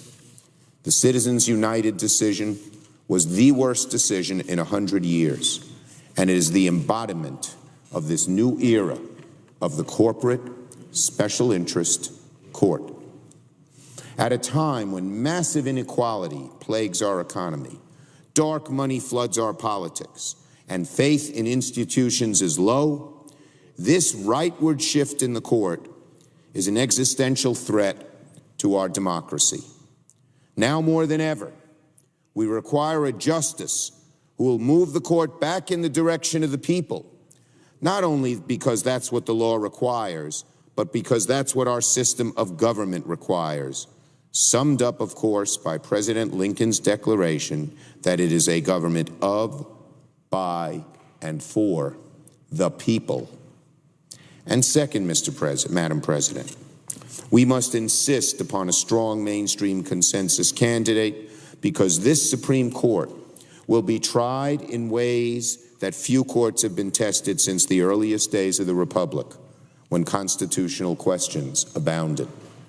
Because again, this administration seems to have little regard for the rule of law and is likely to test the Constitution in ways it hasn't been challenged for decades. Just 2 weeks in, the new administration has violated our core values, challenged the separation of powers, stretched the bounds of statute, and tested the very fabric of our Constitution in an unprecedented fashion. The President has questioned the integrity of our elections without evidence, issued legally and constitutionally dubious executive actions, such as the one on immigration and refugees, and fired his acting Attorney General for maintaining her fidelity to the law rather than pledging obedience to the President. For that, the White House accused her of betrayal.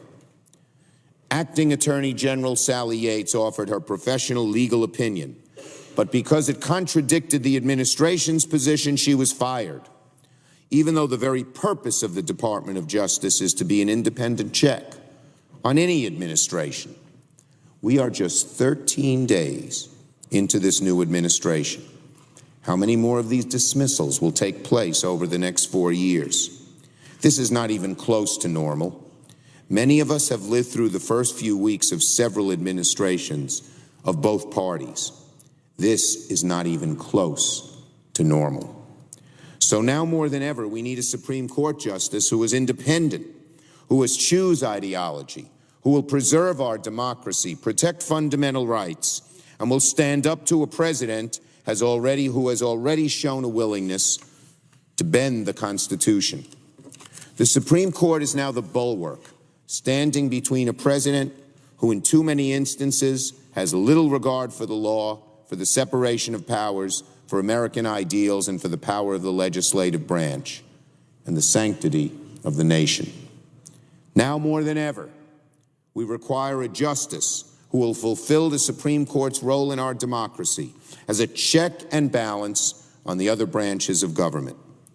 Madam President, because this president has started out in such a fundamentally undemocratic way, we have to examine this nominee closely.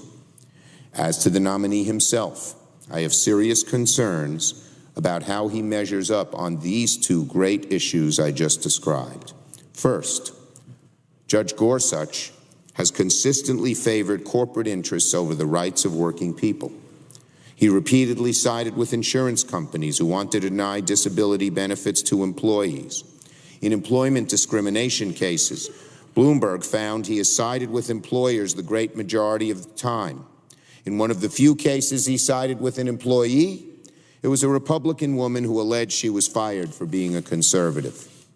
He wrote in an article in 2005 that securities class actions were just tools for plaintiff lawyers to get, quote, free rides to fast riches, ignoring the fact that these lawsuits often bring to justice thousands and thousands of people who have no power without the class action suit. And on money and politics, he seems to be in the same company as Justices Thomas and Scalia, willing to restrict the most common sense contribution limits. It seems that President Trump, who has said he would be for the working man and woman, has not chosen someone who routinely sides with the average American. Instead, it seems he has selected a nominee to the Supreme Court who sides with CEOs over citizens. And second, Judge Gorsuch lacks a record of demonstrating the kind of independence the court desperately needs right now. He has shown a tendency to let ideology influence his decisions, criticizing liberals for turning the courts to advance policy. The irony is this: those who blame liberals for legislating through the courts are usually activist judges themselves. In recent years, conservative judges have proven to be the true activists, completely reimagining the scope of the First Amendment through Citizens United, gutting a key provision of the Voting Rights Act that had lasted for decades and decades, and attempting to roll back the established law of the land, Roe v. Wade. Mr. Gorsuch, Judge Gorsuch, has shown disdain for the use of the courtroom to vindicate fundamental rights, a viewpoint that should be anathema to anyone in the legal system, but is particularly inappropriate for somebody who seeks a seat on the highest court of the land. Because of this, women are duly worried about the preservation of their rights and equality, as is the LGBT community. With an administration that has already challenged fundamental American rights and will do so again, the courtroom must be a place where those rights can be vindicated. As senators, we are endowed with an awesome power to judge whether this man, Judge Gorsuch, has the right to a title that is higher than all the others in our judicial system, the title of justice.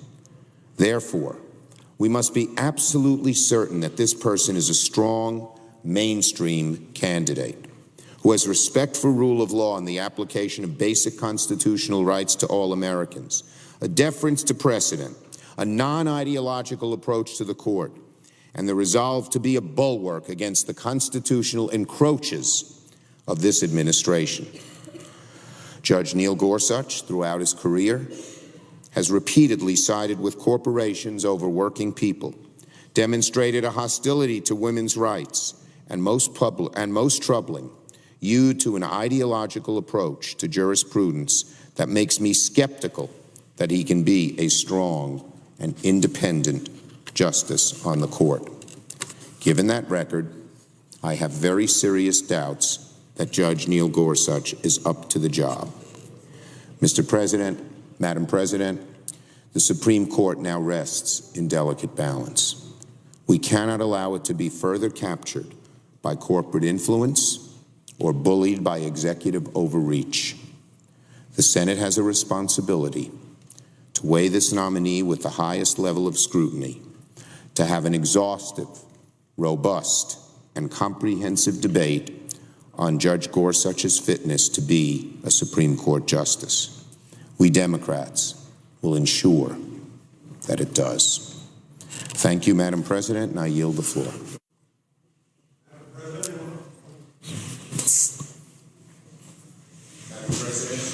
Democratic Leader.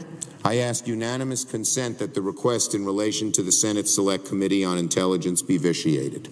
Is there objection? Without objection.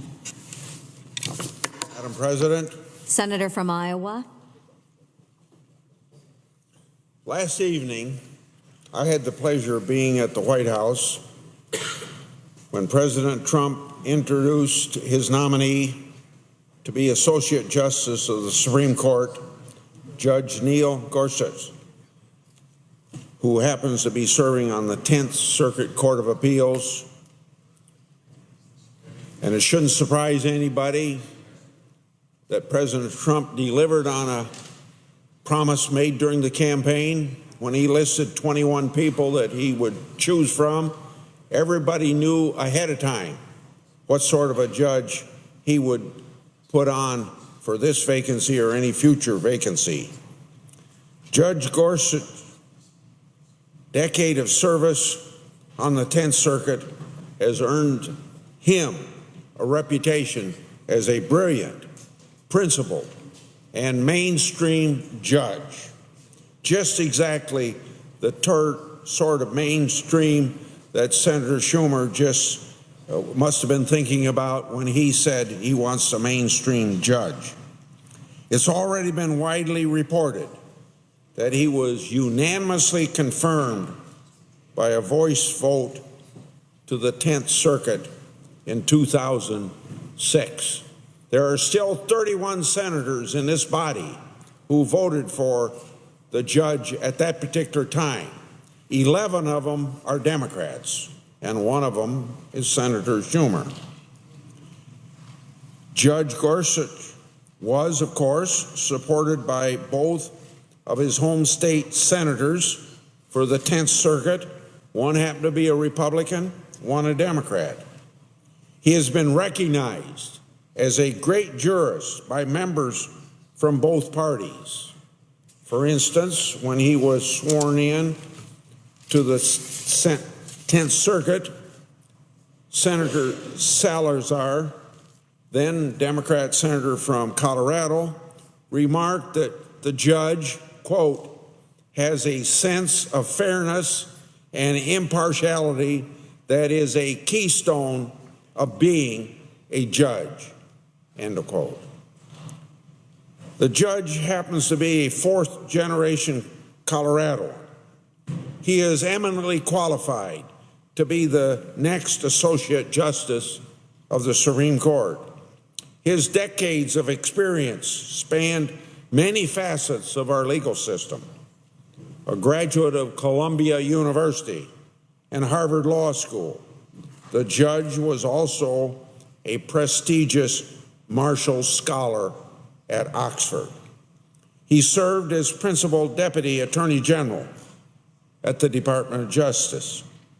Judge Gorsuch also knows the Supreme Court well, having clerked for Supreme Court Justices Byron White and also Anthony Kennedy, who's still on that court. He currently serves with distinction on the 10th Circuit, where he has established himself as mainstream judge with a reputation as a fair and brilliant jurist. As a mainstream jurist, Judge Gorsuch enjoys broad respect across the ideological spectrum. All the confirmation hearings for his current confirmation hearings for his current judgeship on the 10th Circuit, he was introduced by a Republican Senator Allard from Colorado, a Democrat Senator Salazar from Colorado. Senator Salazar, of course, isn't exactly a conservative firebrand, having most recently served as head of the transition team of Secretary Clinton. At his hearing in 2006, William Hughes, Jr., a Democratic candidate for the House of Representatives, authored a strong letter of recommendation for Judge Gorsuch, stating, quote, I have never found nor thought Neil's views or opinions to be tainted or swayed by any partisan leanings. Quite to the contrary, his approach to all things professional and personal has always been moderate and practical. End of quote of Mr. Hughes's letter. And there are plenty of other examples of strong bipartisan support for Judge Gorsuch. Even observers in the press recognize his reputation for fairness. Just last week, the Denver Post endorsed the judge, saying he, quote, has applied the law fairly and consistently, end of quote. Judge John Kane, a colleague on the District Court of Colorado, appointed by President Carter, says that Judge Gorsuch, quote, listens well and decides justly. His dissents are instructive rather than vitriolic. In sum, I think he is an excellent judicial craftsman, end of quote. After his nomination was announced last evening, the highest praise so far came from President Obama's former Solicitor General, Neil Katyal, who described the nominee this way, quote, Judge Gorsuch is one of the most thoughtful and brilliant judges to have served our nation over the last century. As a judge, he has always put aside his personal views to serve the rule of law. To boot, as those of us who have worked with him can attest, he is a wonderful, decent, and humane person. I strongly support his nomination for the Supreme Court, end of quote of President Obama's former Solicitor General, Neil Katyal. To me, following the law, wherever that law and case may lead, is perhaps the most important attribute for a Supreme Court justice to possess. That principle guided Justice Scalia's decision-making, and it's also how Judge Gorsuch has said judges should approach the law.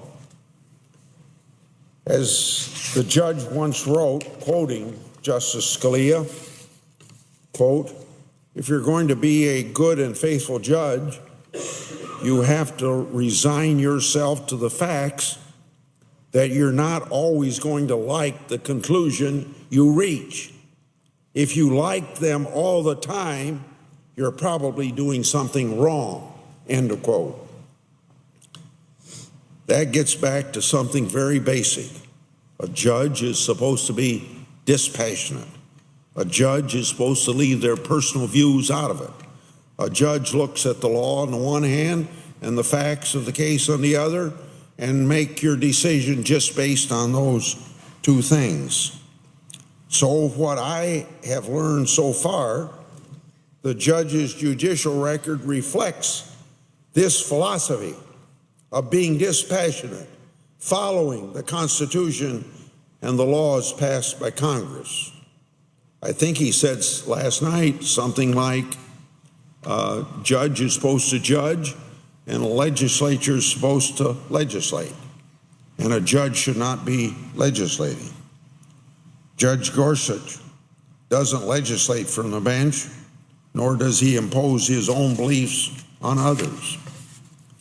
I want to quote from a speech at Case Western that the judge said, judges should strive, quote, to apply the law as it is, focusing backwards, not forward, and looking to the text, to the structure, and to history to decide what a reasonable reader at the time of the events in question would have understood the law to be. Not to decide cases based on their own moral convictions or the policy consequences they believe might serve society best, end of quote. I believe it is this fundamental sense of fairness, sense of duty in upholding the Constitution and the laws passed by Congress that has led the judge to be a highly regarded jurist. After the tragic passing of Justice Scalia, we made it clear that the Senate would wait for the American people to have a say in the future of the court. I said, even before the election, that no matter who won the presidential election, we would move forward with a new president's nominee. I maintained this position even on the eve of the election. And I maintained that position even when everyone seemed to believe that our next president would be Secretary Clinton. I've been consistent. Unfortunately, some of my Democrat colleagues, the very senators who held all those rallies chanting, "We need 9, have already said they intend to do everything they can to stop this eminently qualified judge.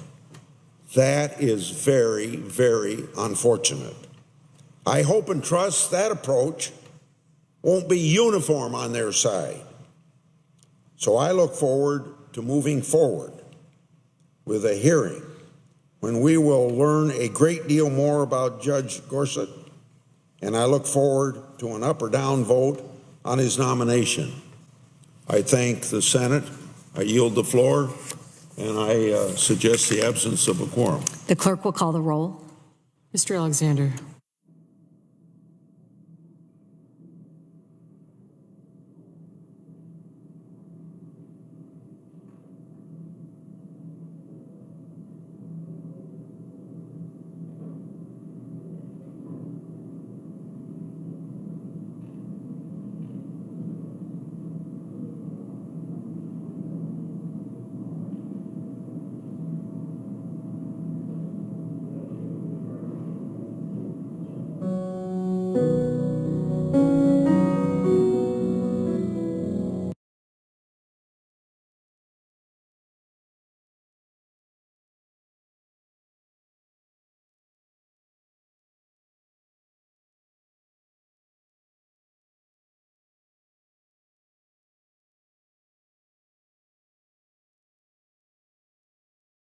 To continue to organize, to bring people together from all stripes. We have Republicans, Democrats, independents, libertarians, white folk, black folk, Muslims, Asian Americans, every color, nationality you can imagine. Every political viewpoint. Organizations from every walk of life across this country. We're going to bring them all together.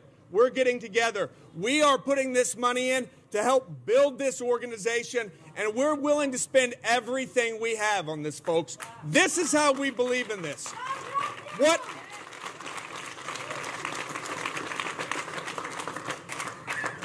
can you do to help? We need your help. We need your help. We're here for you. We're here with you. We're here because of you. We're here with you. We need your help. We need lawyers, members of the bar, Americans. Step up. Support our efforts. Follow Lisa's example. Put your money in. Follow Angela Hunt's example. Show up wherever help is needed. Political leaders, elected officials. Follow Clay Jenkins' example, Philip Kingston's example. There's trouble, they show up. We need your help, whatever you can give, $1, $2, 50 cents, we don't care. Go to DFW Detained GoFundMe account for now. We're taking donations there, it's going through the roof. DFW GoFundMe, DFW Detained GoFundMe, DFW Detained GoFundMe, DFW Detained GoFundMe. We're going to have the money put in a nonprofit that will administer it for a specific purpose of funding these efforts, the expenses. The lawyers are working for free. The money's not for the lawyers, it's for you. It's for the people of this country. We are going to set up a nonprofit, either ourselves or have somebody else help administer that to make sure these funds are going to continue to be dealt with appropriately and put for the right uses. Okay?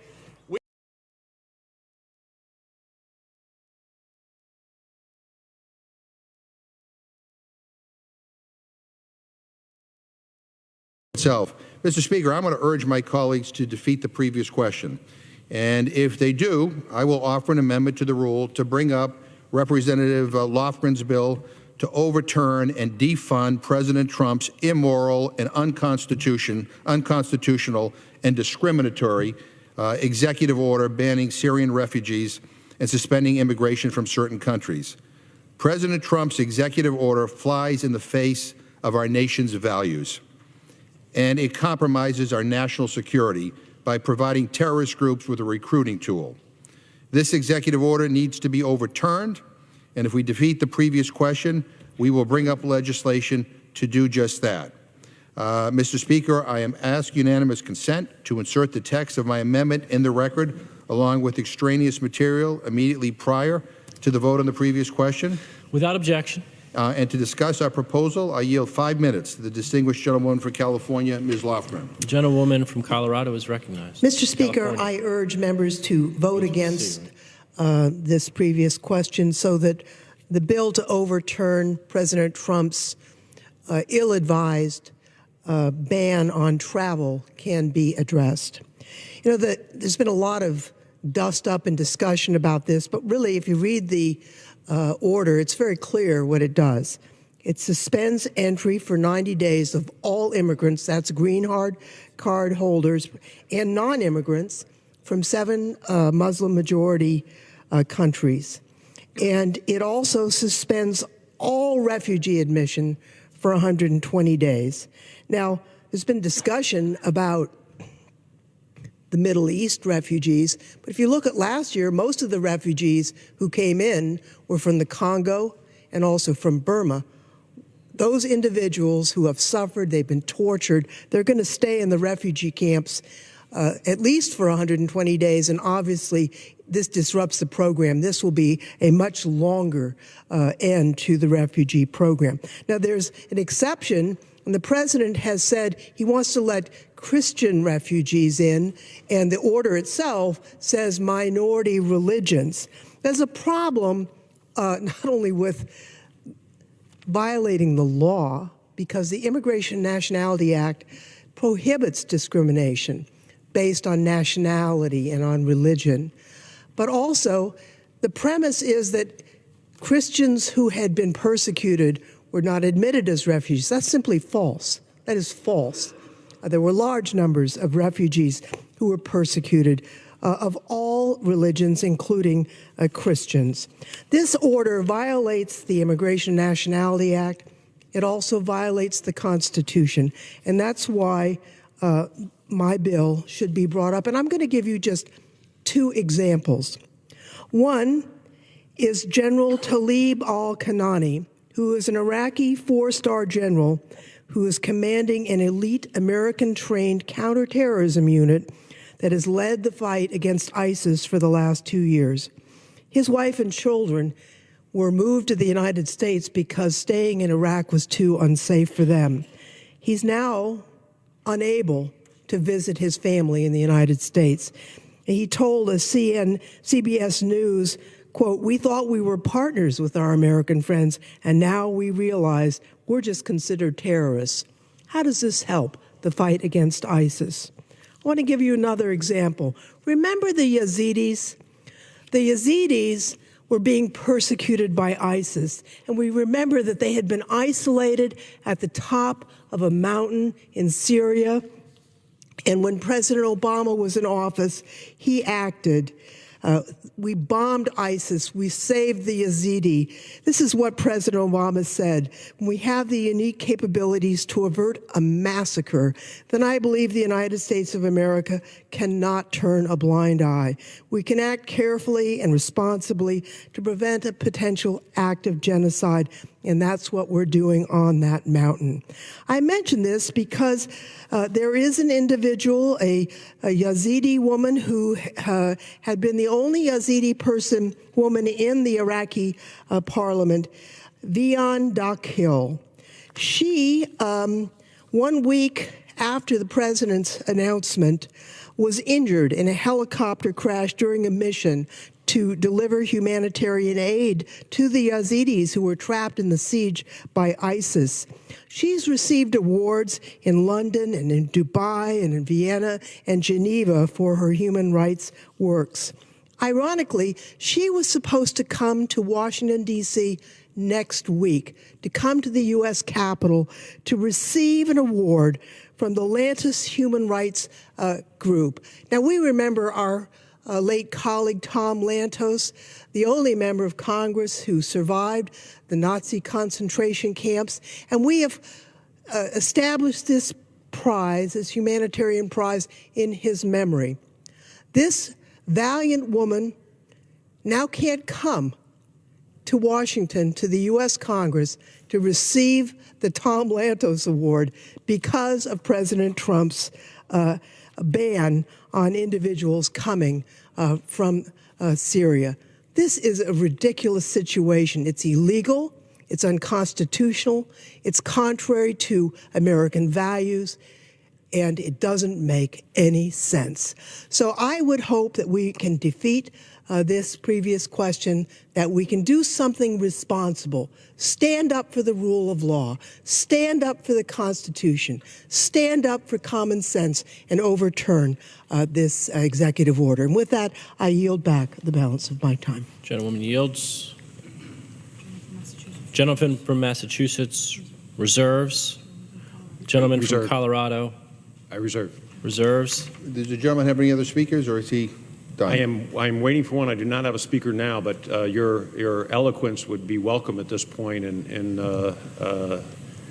any way that you'd like to inform us on important issues. The gentleman from Massachusetts is recognized. So if I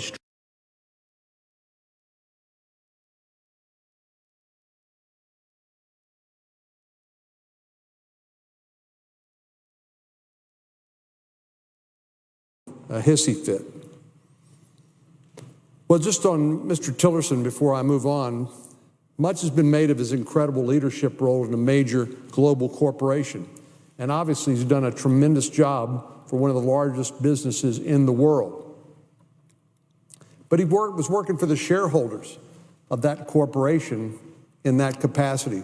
Now, his enormous experience and aptitude and talent are going to be put to work for the American nation and for the American people. And I believe that not only is he a person of conviction and competence, he's also a man of character. He believes in putting this country first, and I have no doubt that he will serve the United States with great integrity and care. And it's none too early for us to transition to somebody of his great qualifications and experience. Our country's no longer respected by many of our friends around the world because we have withdrawn from international leadership. We are no longer feared by our adversaries who are all too quick to fill the leadership vacuum around the world. Russia being perhaps the most obvious example, not only in Crimea and Ukraine, but obviously in Syria and now in Libya. And it's dangerous. It's destabilizing. So I'm really pleased that we'll have a new Secretary of State and a new national security leadership team. If there's one thing that I think President Trump has done right, it's select good people. From Mike Pence as the Vice President, General Jim Mattis as Secretary of Defense, Rex Tillerson as Secretary of State, General John Kelly at the Department of Homeland Security. I think he has chosen very well, and I could go on with his cabinet members and say the same thing about each one of them. Well, we'll vote on that confirmation of Mr. Tillerson shortly, between 2 and 2:30 in that time frame. But really what I wanted to talk about as well is the announcement that President Trump made last night about his choice to fill the Supreme Court vacancy left open by the tragic death of Justice Antonin Scalia. I couldn't be more pleased with his nomination of Judge Neil Gorsuch of the U.S. Court of Appeals for the 10th Circuit. I can't imagine the president could have chosen a more qualified, more principled, or more mainstream pick for the job of Justice of the United States Supreme Court. We've all heard some of the details about his personal background, but he's a Colorado native. He served in the Denver-based 10th Circuit Court for a decade, and he is well known and respected in legal circles for his intellect, his brilliant writing, and his faithful interpretation of the Constitution and laws passed by Congress. In short, he's a tremendous jurist with an impeccable legal and academic record. He went to schools like Columbia University, Harvard Law School, Oxford as a Marshall Scholar. In addition to his decade on the bench, his professional experience includes many years practicing law And as a recovering lawyer myself and recovering judge, I can say one of the things I think the Supreme Court needs is more people with practical experience serving as lawyers for clients in court. We've got some people with great academic credentials, but very few people with any practical experience as practicing lawyers. And it's important because justices, once they get on the United States Supreme Court, they are totally isolated from the rest of the world by the nature of their job. So people need to come to that job with the experience of working with individuals, understanding the strengths and the weaknesses of the legal system and what their role should be. So he not only practiced law at a top law firm as a partner there, he had prestigious clerkships, including on the Supreme Court of the United States. He actually clerked for 2 Supreme Court justices, Justice Byron White and Justice Anthony Kennedy, as well as served in the Department of Justice. There is absolutely no question that Judge Gorsuch is a qualified, high-caliber nominee, and I have no doubt that he will serve the nation well. The reason why I say he's a qualified, high-caliber nominee, when he was confirmed to the 10th Circuit Court of Appeals, he was confirmed by the Senate on a voice vote. In other words, he was essentially voted unanimously, including people like Senator Schumer, the Democratic leader who was here at the time, and others of our colleagues across the aisle. So I think it's going to be really important for the American people as they hear the inevitable criticism of this nomination that they remember the senators who were here at the time Judge Gorsuch was confirmed to the 10th Circuit. They expressed none of those concerns or reservations. I think most importantly, Judge Gorsuch will honor the legacy of Justice Antonin Scalia on the United States Supreme Court. But even more importantly, he'll honor the United States Constitution and the unique role of our judiciary in our system of government. You know, I think one of the things that Justice Scalia made a point of during his professional lifetime is to point out how judges had unfortunately become policymakers rather than interpreters and appliers of the Constitution and written laws. And of course, the problem with that is that judges in the federal system don't stand for election. So you have lifetime tenured, unelected federal judges becoming in effect a trump card or super legislature for our system of government. That certainly isn't what James Madison and the Founding Fathers contemplated.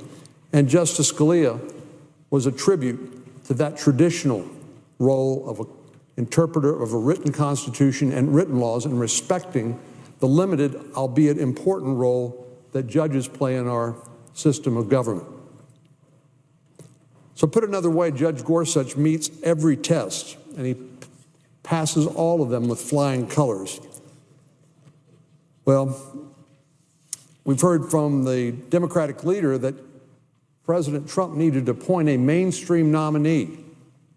Well, there is no doubt that if that's the litmus test for our friends on the other side of the aisle, that Judge Gorsuch meets that test. He has the respect of even people who serve on the other side of him in litigation and people whose ideological views differ quite a bit. Here's what a former Solicitor General under President Obama had to say about Judge Gorsuch. He said, quote, "Judge Gorsuch is one of the most thoughtful and brilliant judges to have served our nation over the last century. As a judge, he has always put aside his personal views to serve the rule of law." He goes on to say, "I strongly support his nomination to the Supreme Court."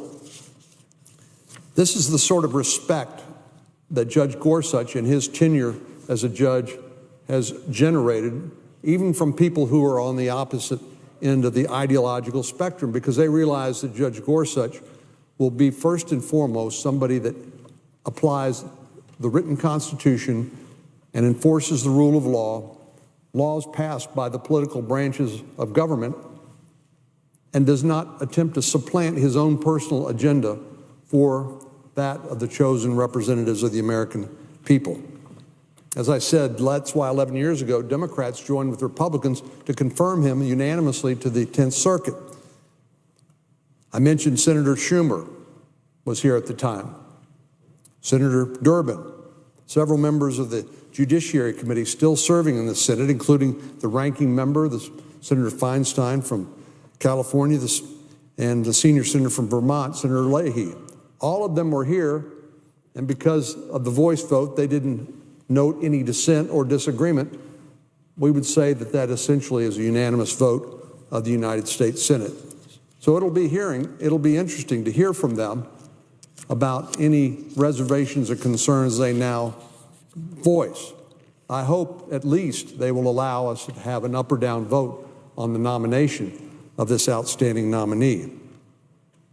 To hear Judge Gorsuch last night and to look at his biography, to read his extensive record and appreciate his scholarship and his commitment to the rule of law, all of this is to see precisely the kind of person who should be confirmed to the Supreme Court.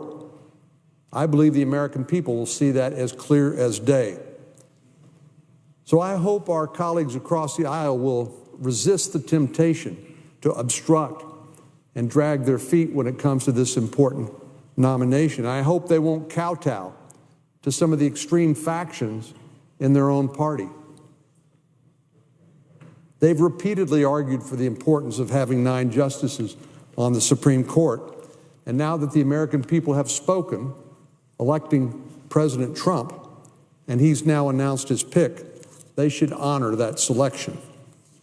And that pick is superb, the kind of nominee who is supported unanimously by Democrats in the past and is endorsed by President Obama's own Solicitor General. So let's move forward with an undeniably qualified nominee. Madam President.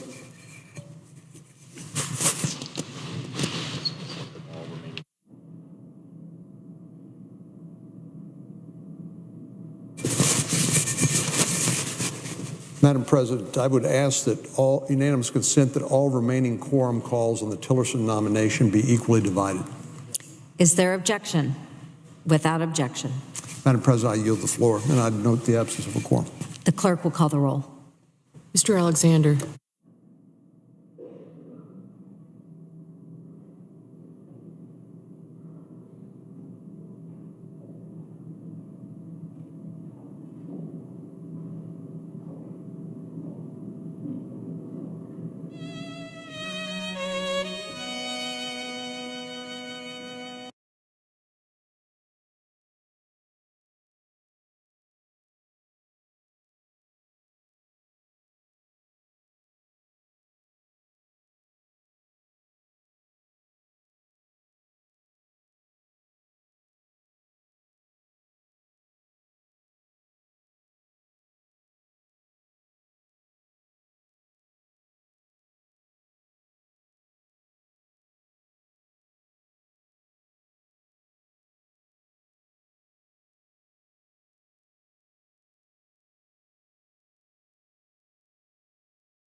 Dispense. Without objection. Madam President, I'm coming back to the floor to correct the record on my earlier comments. There I said Republicans insisted on 60 votes for each of President Obama's nominees. 60 votes is the bar that was met by each of President Obama's nominees, but at that time there was no need for a cloture vote because we knew each of them would garner 60. It's important to clarify because I believe 60 votes is the right standard for this nominee. Not because they did it to us, we did it to them, but because 60 votes, as I mentioned in my remarks, produces a mainstream candidate. And as I laid out earlier, the Supreme Court requires a mainstream candidate now more than ever. I yield the floor and note the absence of a quorum. The clerk will call the roll. Mr. Alexander.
Was it the Mexican Institute of Taco Making? Did you went to there? Is that what MIT stands for?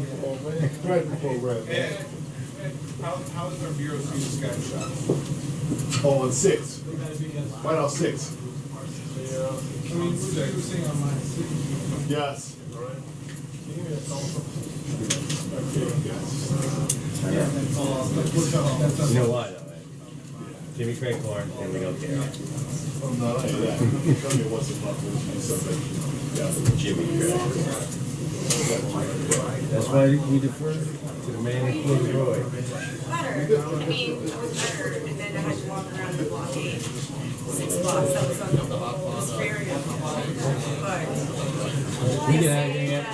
We go leave that tape? You haven't heard that, or you don't know? so 2 weeks. 2 weeks of staying off of it. Another day without lunch. Which is a lot better than originally was 6 weeks. You can go out the I'll take it. I know. Oh, yeah, It just dumps out a hot dog cart. I'll just be sitting at the bar rather than standing at the high tops.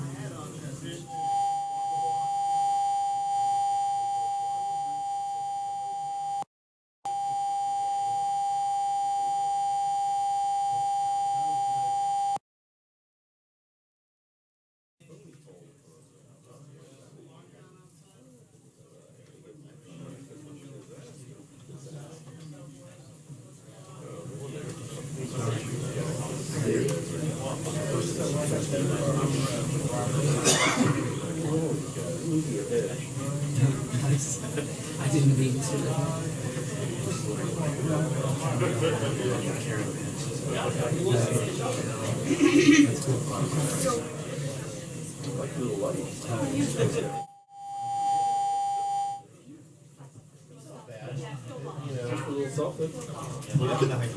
What's it rated at? They have a little drop. They have a little drop. Happy with that.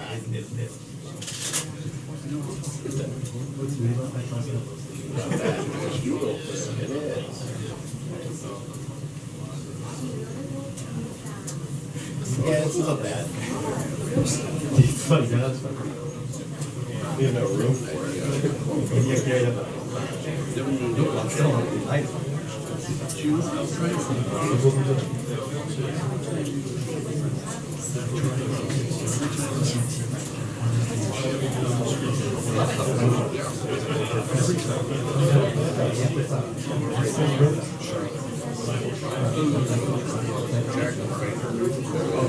First number.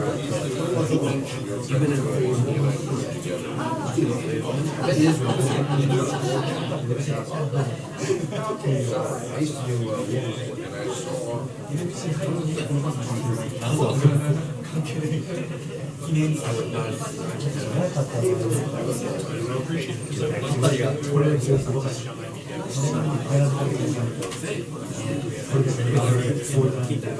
a good way to break you down. I said so. I sort of just jumped into it. We were together on early January.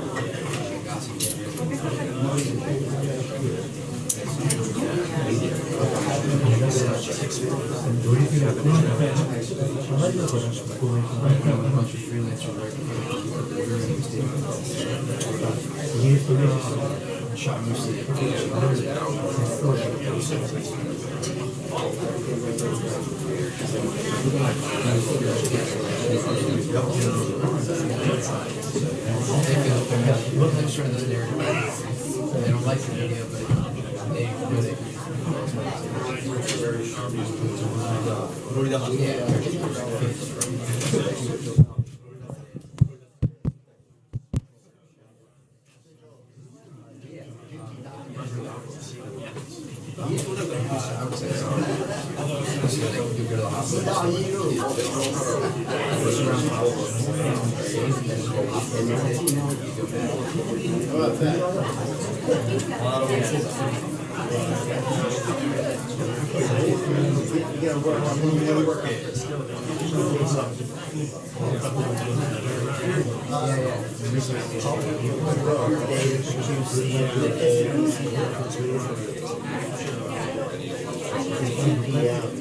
I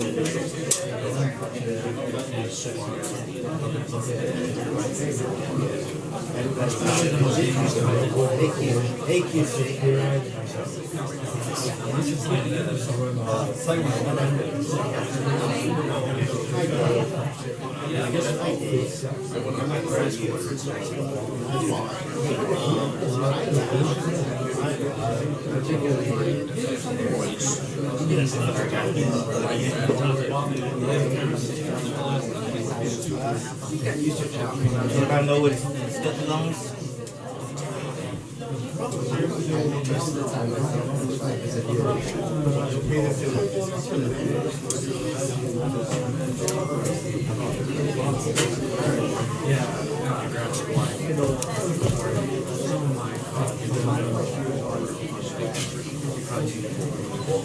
This is Tom Anchor.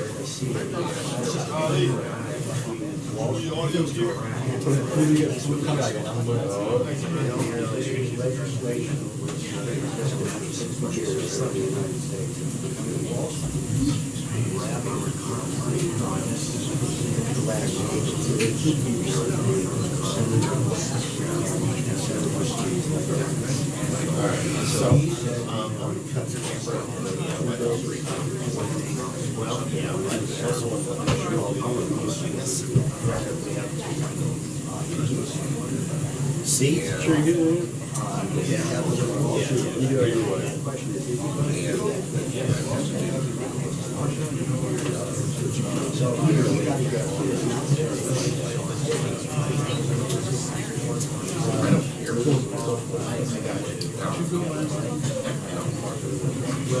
Well, that's why. Hey, Peter.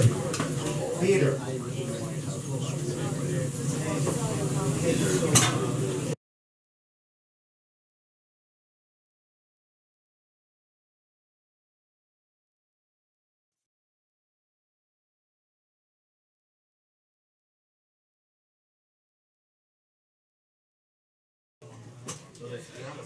Yeah, she'll be about right here.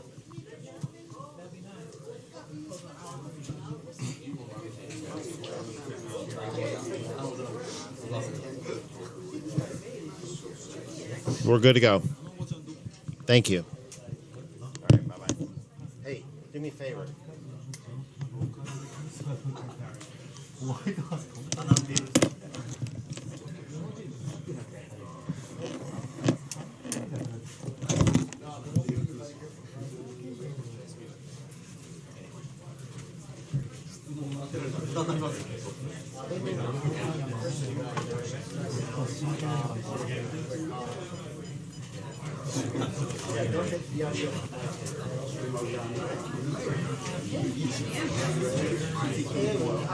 Hey Dave, it's Billy. Hey, you can put me in the ring down if you want.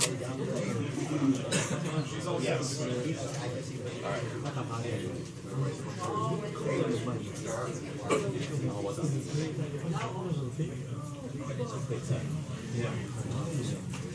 Thank you.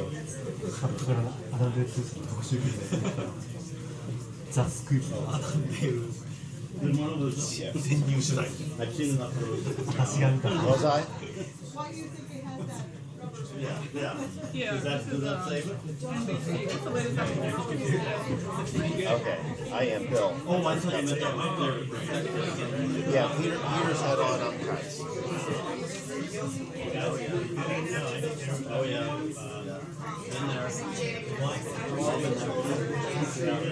I'll be 6. Okay. Yeah. I mean, usually, okay. You'll see the fleet. I mean, I usually go in for a hard focus, and then come back. So. Right.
Jill.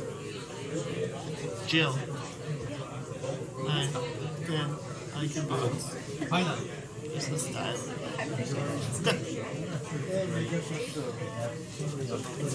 Hey, hey. It's readjusting to like having 12 kids every day. I know, I miss it. I ripped my pants today. Oh no. I know. Did you bring an extra pair? No, I just gaffed it. Seriously? Yeah, there's gaff in all over. So I'm like wearing my peacoat and it's so covered. You just made my night. Good. NBC? Yeah. Sure. Okay. All right, cool. Thanks.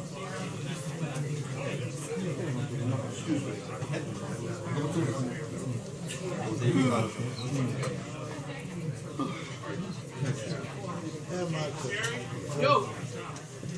Yes.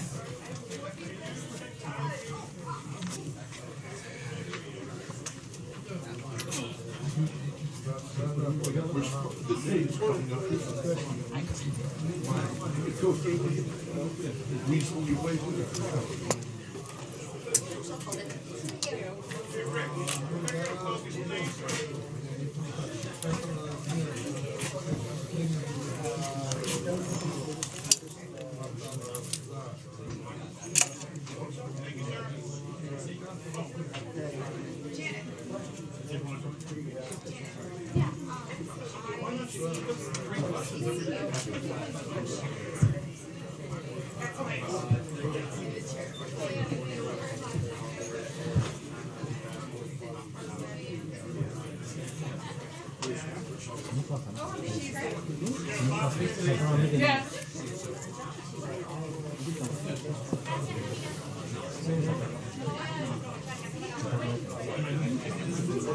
Thank you, man. That was really smooth. Like, wait, that's right. Oh, he's at work already. We will begin in about 15 or 20 minutes. Thank you. Big bro. Yeah. Yeah, 15 to 20 minutes.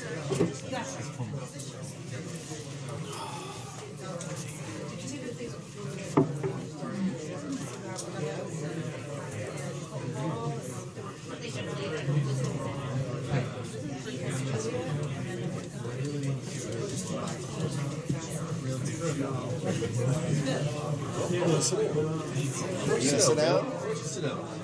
Well, I have my little block of wood. I think you'll be on the TV now.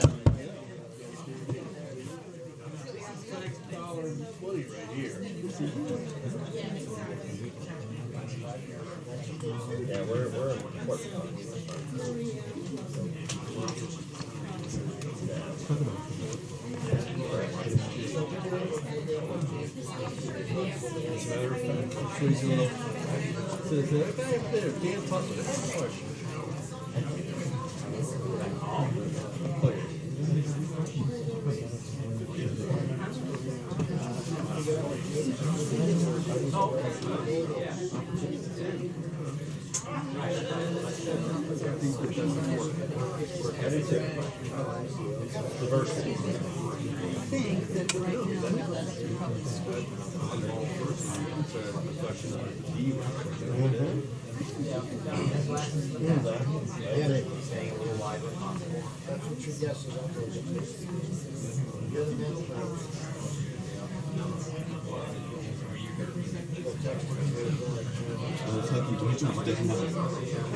Do you have any special Super Bowl plans?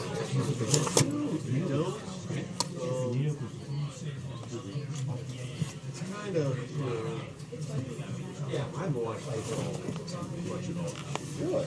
Sundays have just been nutty.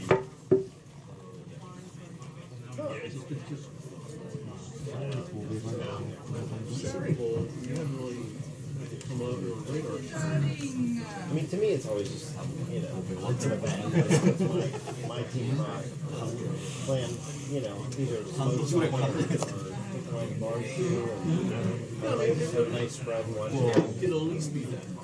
The thing that just bugs the hell out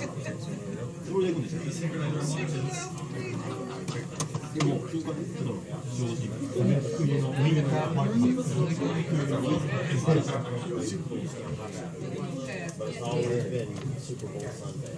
You know what? Like I said, winning by Saturday, they're very cheap. You guys, the towns that have it are still between. They're flying out. But I only whatever, still make these. You lose the completion. They get an extra day. Spend money, you know, on Saturday. I know the rest of the country, your restaurants and everything. A huge business.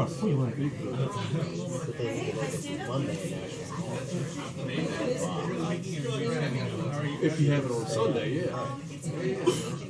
I knew we had really big plans. Take all the off.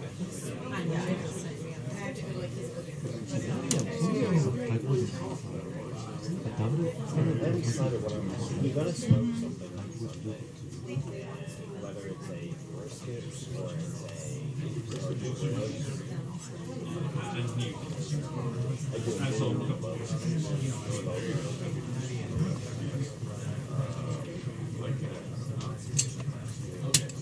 Yeah, we're on 6.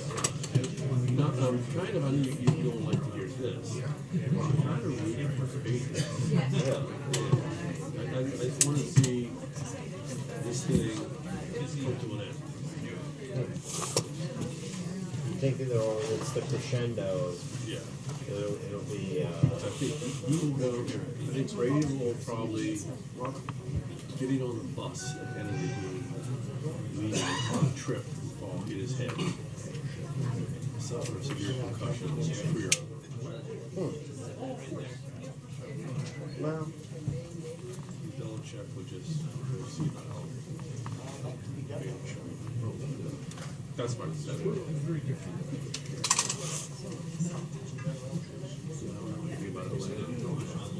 they have a very potent offense. Their offense is good. The defense is pretty good too. The thing I've always admired about him is, you know, he takes players like really good linebacker, He gets everything out of a person. and it's like, that guy is going to never score a touchdown. I love this. They multitask a lot of those guys, and it works.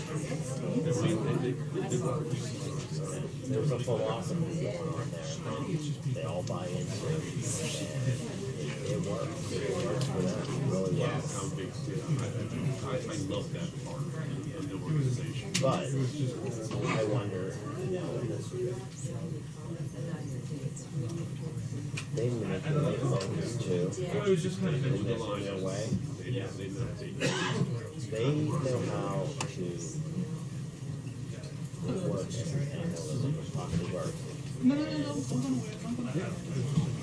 Yeah, whether it's, you know, and people say, you know, it's conspiracy, but when you're able to knock the other guy's communication stuff down just long enough for them to start complaining about it, and then it magically comes back. While that time was going on, it could have been a crucial point in the game where you really needed calm, and your team was disoriented, and you go, oh, well, it's fixed. You know, it went down, right, at a very crucial time where you're hearing the broadcast, your local, the New England Patriots broadcast in your headsets, and you're like, what? Yeah. I mean, you NFL should be able to control that. Well, yeah, but there's somebody there in the organization that's stadium. Yes. They do the switch. That's the bus. They're looking up, here they come. Get it all. They amp to play there. They have the control there. They amp that music up. I don't know if it's up much stuff, but I really like it. I was watching when they Steelers play. After every play, they play a big fog horn. It's the crowd going. They got music on. It makes it really hard for the other team to, you have to be so focused. I mean, you should be at that point. But they're not letting up. They're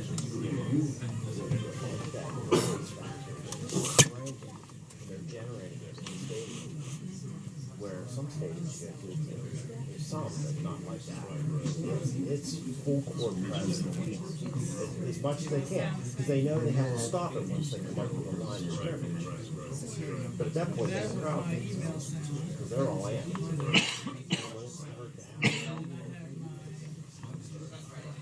What? Yes. The thing that's Limbo, and that's the team you got. They've had an amazing 20 years. Yeah. Amazing 20 years. It was hard to watch. And now he's had 24 years. And he came in as somebody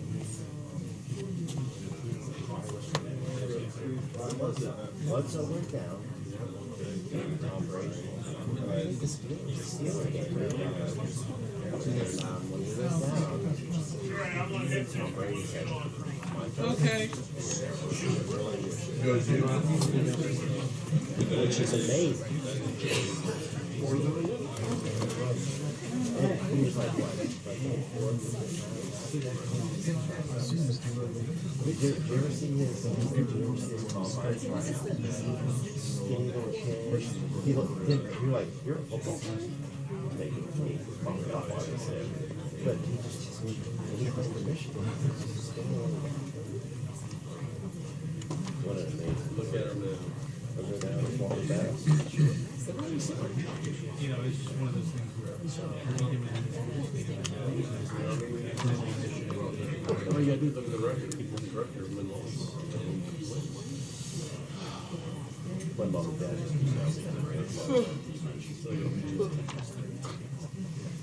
you go back and say, or something.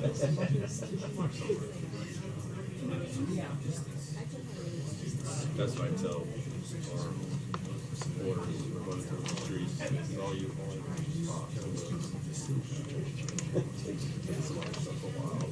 you always get back.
Groundhog Day tomorrow, Rick.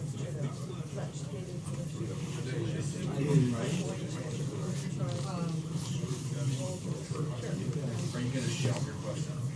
I'm asking 6 Can I add one to your list? Did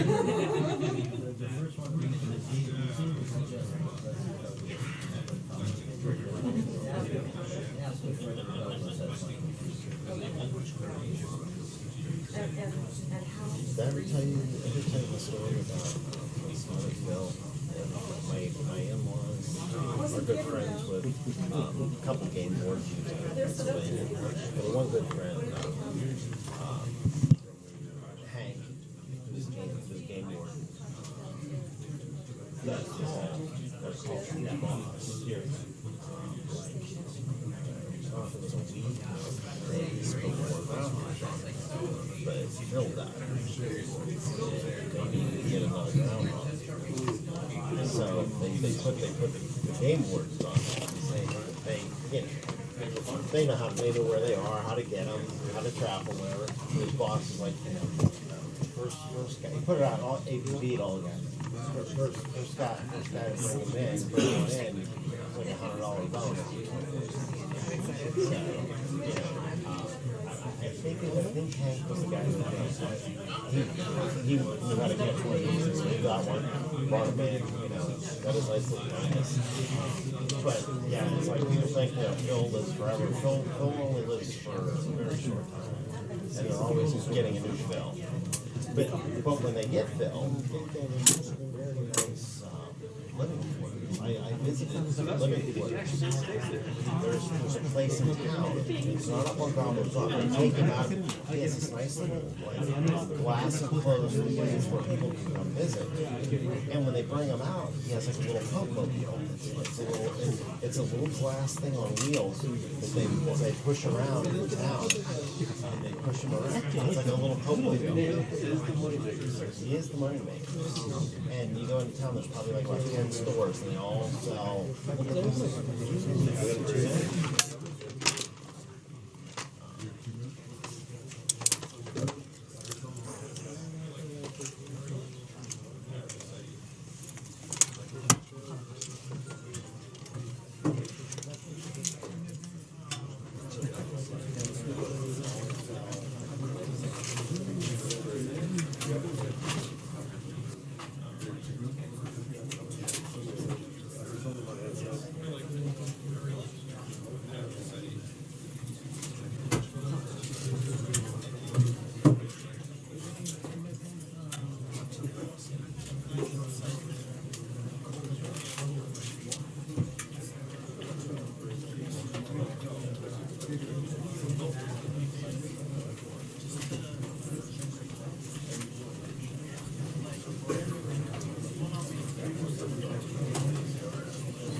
Okay, if you like to outside.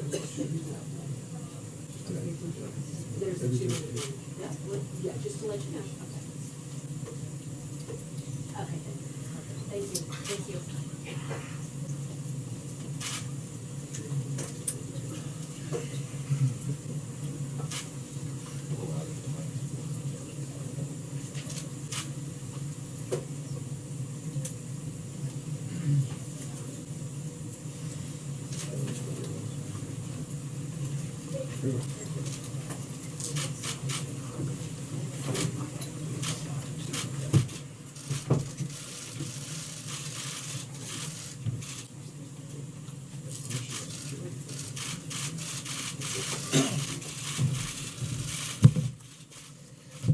Good afternoon, everybody. Thanks for coming. Last night, the president was honored to announce Judge Neil Gorsuch as his nominee to serve as the next justice of the Supreme Court. It was an unbelievably phenomenal evening. Immediately after being announced, Judge Gorsuch was honored to meet with Maureen and Father Scalia. As some of you have reported, his first call after coming back behind the podium was to Merrick Garland, who would also note has already come out to say that Judge Gorsuch deserves a fair hearing. In less than 24 hours, Judge Gorsuch has already received a widespread praise from across the political spectrum as an inspired choice with sterling academic credentials, a brilliant legal mind, and a steadfast commitment to constitutional principles. During his long career in public service, Judge Gorsuch has enjoyed bipartisan approval, having previously been confirmed by voice vote to the U.S. Court of Appeals for the 10th Circuit. In fact, 12 current Democratic senators, including Minority Leader Chuck Schumer, Senator Dianne Feinstein, Senator Leahy, were all in office when he was first confirmed without opposition in 2006. With as many as 8 Democrats, like Senators Blumenthal, Durbin, McCaskill, already supporting a full hearing and vote for Judge Gorsuch, there is no question that he is a widely respected jurist who deserves to have his nomination fairly decided upon by the United States Senate. Now that Judge Gorsuch has been officially named, I hope you all allow me to talk for a moment about how exceptionally qualified he is to succeed the late, great Anton Scalia. Judge Gorsuch's academic record is impeccable, and as he said last night, the president holds education in the highest regard. Judge Gorsuch graduated Phi Kappa Beta from Columbia, graduated cum laude from Harvard Law School, and attended Oxford as a recipient of the prestigious Marshall Scholarship. Like Justice Scalia, the cornerstone of Judge Gorsuch's judicial philosophy is fidelity to the text. He believes that judges should not base their decisions solely on the law and the Constitution. He believes, sorry, I almost screwed that one up, that his decisions should be based solely on the law and the Constitution, not on their own policy preferences or personal feelings. He will be a reliable and principled voice on the bench, preserving equal justice under the law, regardless of background. And I would note, I'm going to caveat this, but to my understanding, I think he would be the first justice that will serve as someone he clerked for on the bench. So it'll be a sort of a first when he is confirmed by the Senate. Now on to the issues of the day. Today is February 1st, which means we are kicking off Black History Month. The president has events planned throughout the month, starting today with a listening session that occurred early this morning with African-American leaders in the Roosevelt Room. The meeting also included some of the administration's African-American appointees. Later today, the president will issue a proclamation. The U.S. Postal Service kicked off the month by issuing the Dorothy Height Forever Stamp, the 40th stamp in their Black Heritage Series. Dr. Height led the National Council of Negro Women for 4 decades and was awarded the Presidential Medal of Freedom by President Bill Clinton in 1994 and the Congressional Medal of Freedom by President George W. Bush in 1994 and 2004. President Obama delivered her eulogy in 2010, and President Trump is now proud that the post office is honoring her incredible legacy as a civil rights icon. At events throughout this entire month, we'll celebrate the contributions of courageous African-American leaders from Harriet Tubman and Frederick Douglass to Martin Luther King Jr. and Clarence Thomas. African-American history is American history, and this month is a great reminder of that. Continuing with today's schedule, the Vice President went to the Hill with Judge Gorsuch to meet with lawmakers for the first time since being named last night. On the Hill, the Vice President met with Majority Leader McConnell and the staff spearheading George Gorsuch's nomination will also meet with Senators Cornyn, Grassley, Hatch, and Gardner. With Judge Gorsuch on Capitol Hill, I think it's a good time to talk about the confirmation process. Neither of the two Supreme Court justices that President Obama nominated were subject to the 60-vote threshold of the Senate filibuster. They received bipartisan support because Republicans, despite some political and philosophical differences, viewed them as mainstream and qualified, and Judge Gorsuch should receive the same fair treatment. Also this morning, the President met in the Roosevelt Room with representatives of outside groups to discuss Judge Gorsuch's nomination, including David Osteen of the National Right to Life, Paula White of the New Destiny Christian Center, Wayne LaPierre of the National Rifle Association, Penny Nance of Concerned Women of America, Charmaine Yost of American Values, Juanita Dugan of the National Federation of Independent Businesses, Tom Collimore of the United States Chamber of Commerce, Grover Norquist of Americans for Tax Reform, Leonard Leo of the Federalist Society, Marjorie Dansfelter of the Susan B. Anthony List, and Morton Blackwell of the Leadership Institute. President Trump told the group that his decision on the Supreme Court is among the most important decisions he will ever make as president. He praised Judge Gorsuch for his academic and professional achievements and his lifelong devotion to the law. The attendees thanked the president for making such an inspired choice and for delivering what was, for many of them, their number one issue in the campaign. They committed vocally to supporting Judge Gorsuch throughout the confirmation process and expressed their desire for the Senate to move swiftly to give him a fair hearing and vote. The meeting closed with the president inviting the group in the Oval Office, which several candidates really enjoyed that honor. The president then had lunch with Secretary of State designate Tillerson. Mr. Tillerson's tenacity, broad experience, and deep understanding of the geopolitics are going to make him an outstanding chief diplomat for the United States, and the president is looking forward to the full vote of the Senate on his nomination. Later this evening, the president will participate in a standing legislative affairs strategy meeting with his team, who have been working closely with Congress to enact the president's agenda. So far, between the vice president and staff, we've had many productive conversations with members of both parties and both chambers on a variety of issues, from trade to the president's nomination for his cabinet and now the Supreme Court. Now, starting this week, our legislative affairs team will also conduct extensive outreach on behalf of Judge Gorsuch's nomination process. Clearly, this administration has made reaching out to Congress a top priority, but you know where I'm going with that. Democrats in the Senate continue to use every tool at their disposal to try to get away of the president's attempts to make America great again. Just today, Senate Democrats again refused to even participate in committee votes for Senate designates Price and Mnuchin, who were moved out of the Finance Committee with 0 Democrats present. Democrats also boycotted EPA Administrator Designate Pruitt's hearing. They are doing their constituents in our country a disservice by resorting to these childish tactics. The president's cabinet nominees will be confirmed on the floor of the Senate once Democrats actually allow them to get a fair vote. In other cabinet news, Attorney General designate Senator Jeff Sessions was voted out of committee today. We look forward to his full vote as the next Attorney General. Additionally, Secretary of State Rex Tillerson designate is expected to receive a vote by the full Senate this afternoon. And finally, Veterans Administration Secretary designate Dr. David Shulkin will go before the Senate Committee on Veterans Affairs at 2:30 this afternoon. A few more things before I open it for questions. In terms of the schedule tomorrow, the president will attend the National Prayer Breakfast and have lunch with Harley Davidson executives here at the White House. The president will also meet with Senator Hatch, Senator Wyden, Congressman Neal, and Congressman Brady. Further guidance on all of those meetings will be coming soon. A few personnel announcements. Today, the president sent the following nominations to the Senate: Rachel L. Brand of Iowa to be Associate Attorney General, Stephen Andrew Engel of D.C. to be Assistant Attorney General, and Rod J. Rothstein of Maryland to be a Deputy Attorney General. On another note, yesterday we talked about recent reporting concerning the president's executive order protecting the nation from foreign terrorist entry. I want to draw your attention to some polls that have come out on that subject. For all the hysteria around the implementation of this order, the American people as a whole are very supportive of the action that the president is taking.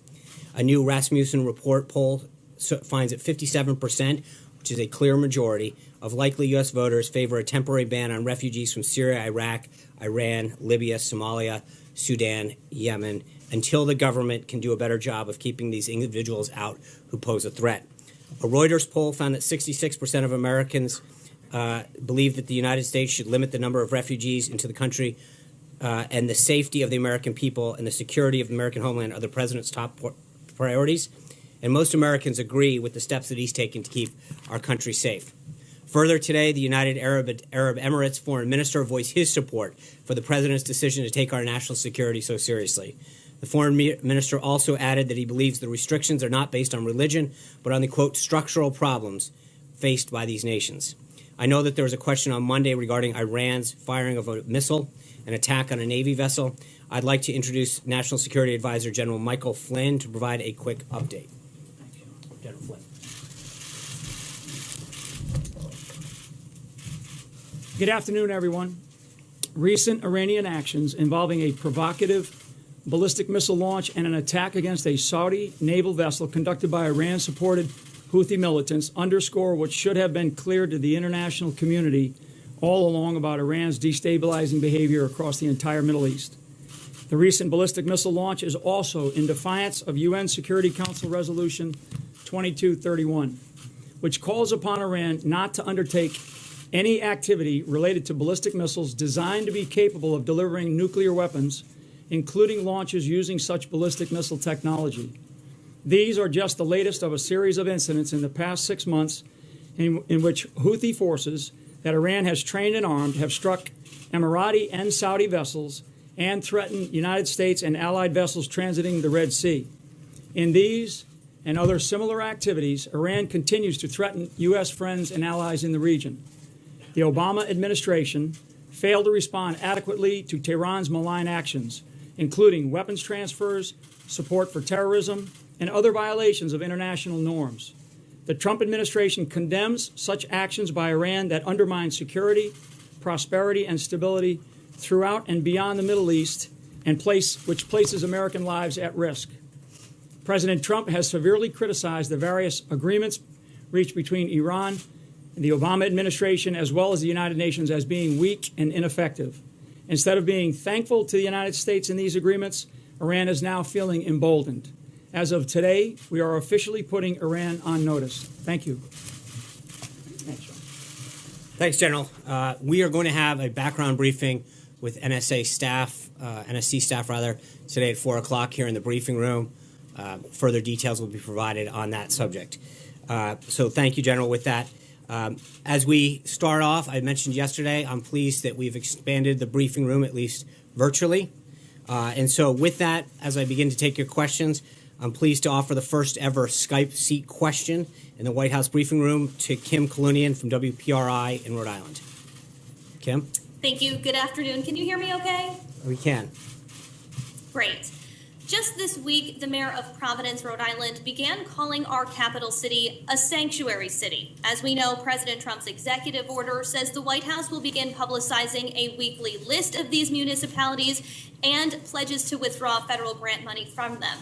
What I'm wondering is how soon we can expect to see this list, and how soon should cities like Providence expect to see their federal funding cut?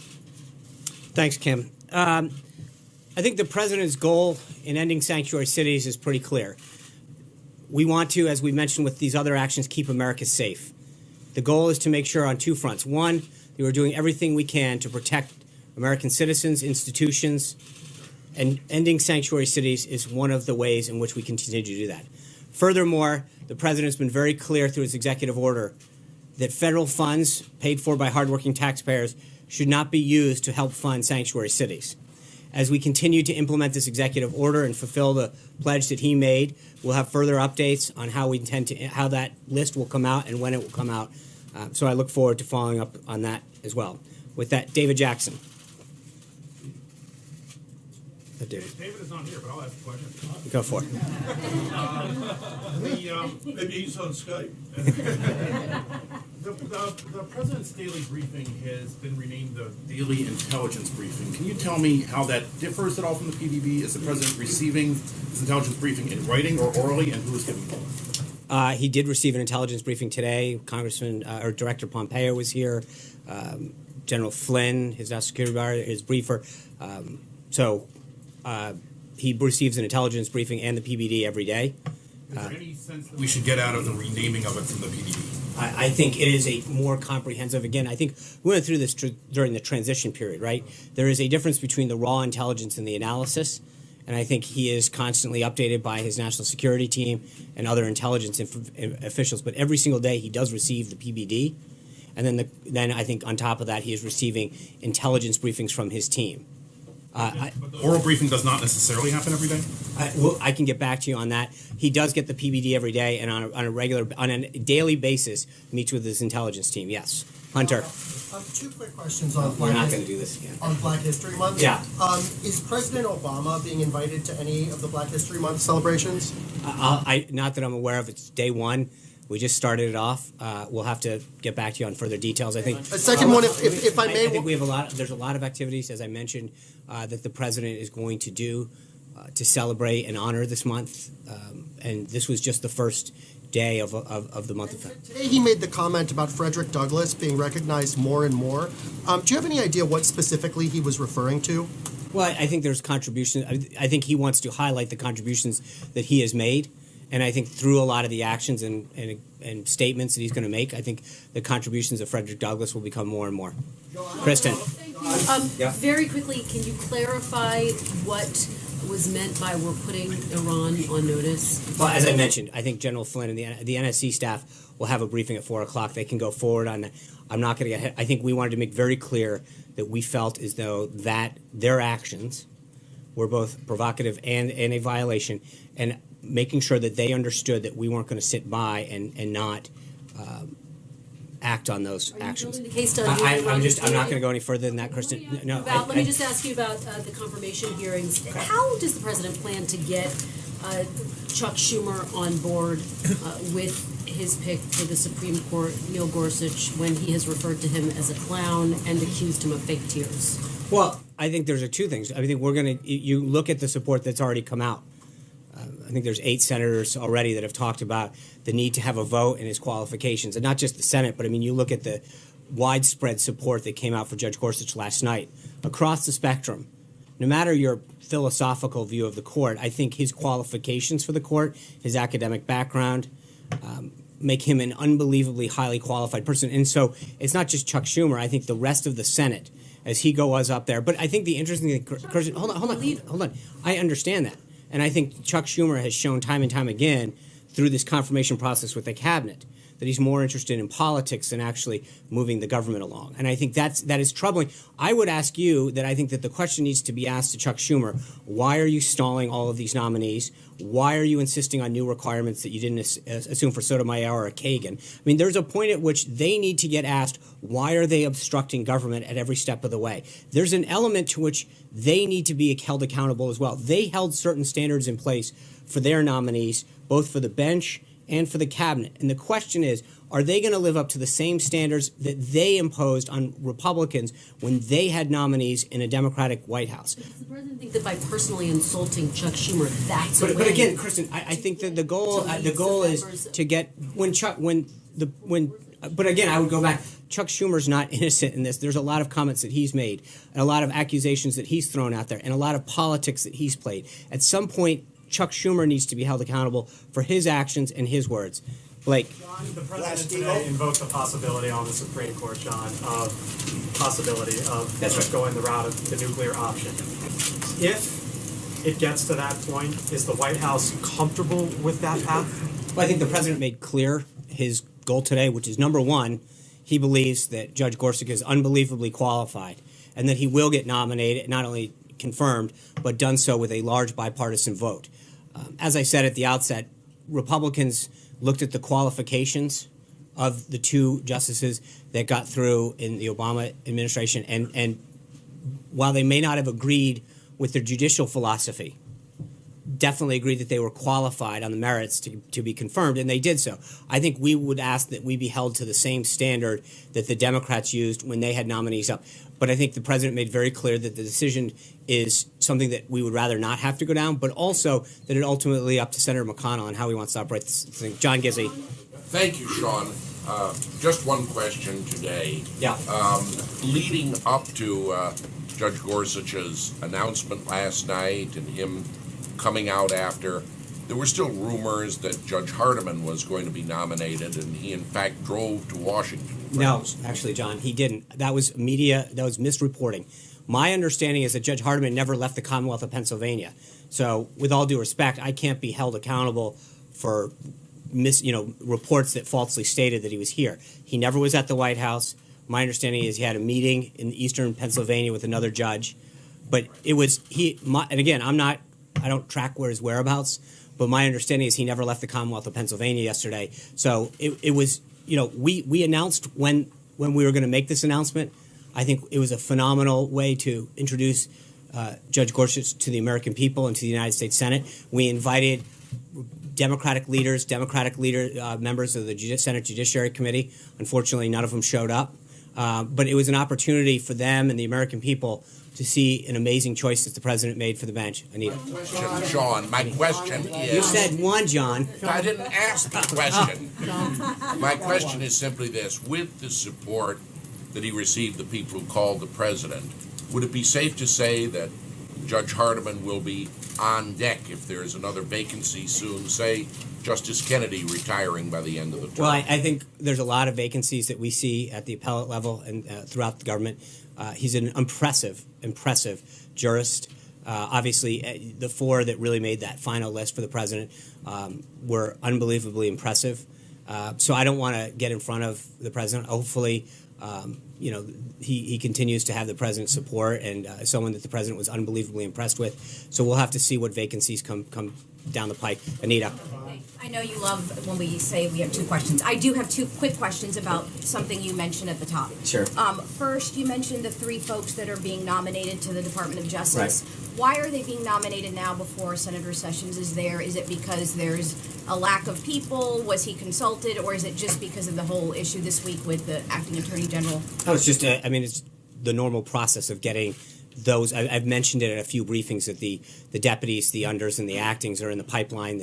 We announced one the other day for Homeland. We've got the Commerce, as previously announced, and so this is just a continuation of the process to fill. With then Senator Sessions, in speaking with him. Of course, he was. These are people that he's clearly aware of and supportive of, 100%. Yeah. And the second question was, you mentioned tomorrow the meeting with the Harley-Davidson executives. Right. There's reporting that he was supposed to go to Milwaukee tomorrow, or he was supposed to. That was canceled because of the company. Can you talk about that? Why I just think, look, it was easier for the executives to come here, considering the week and all of the activity that's been going on, and we figured the easiest thing to do is, again, no decision had been made about or announced as to what we were doing.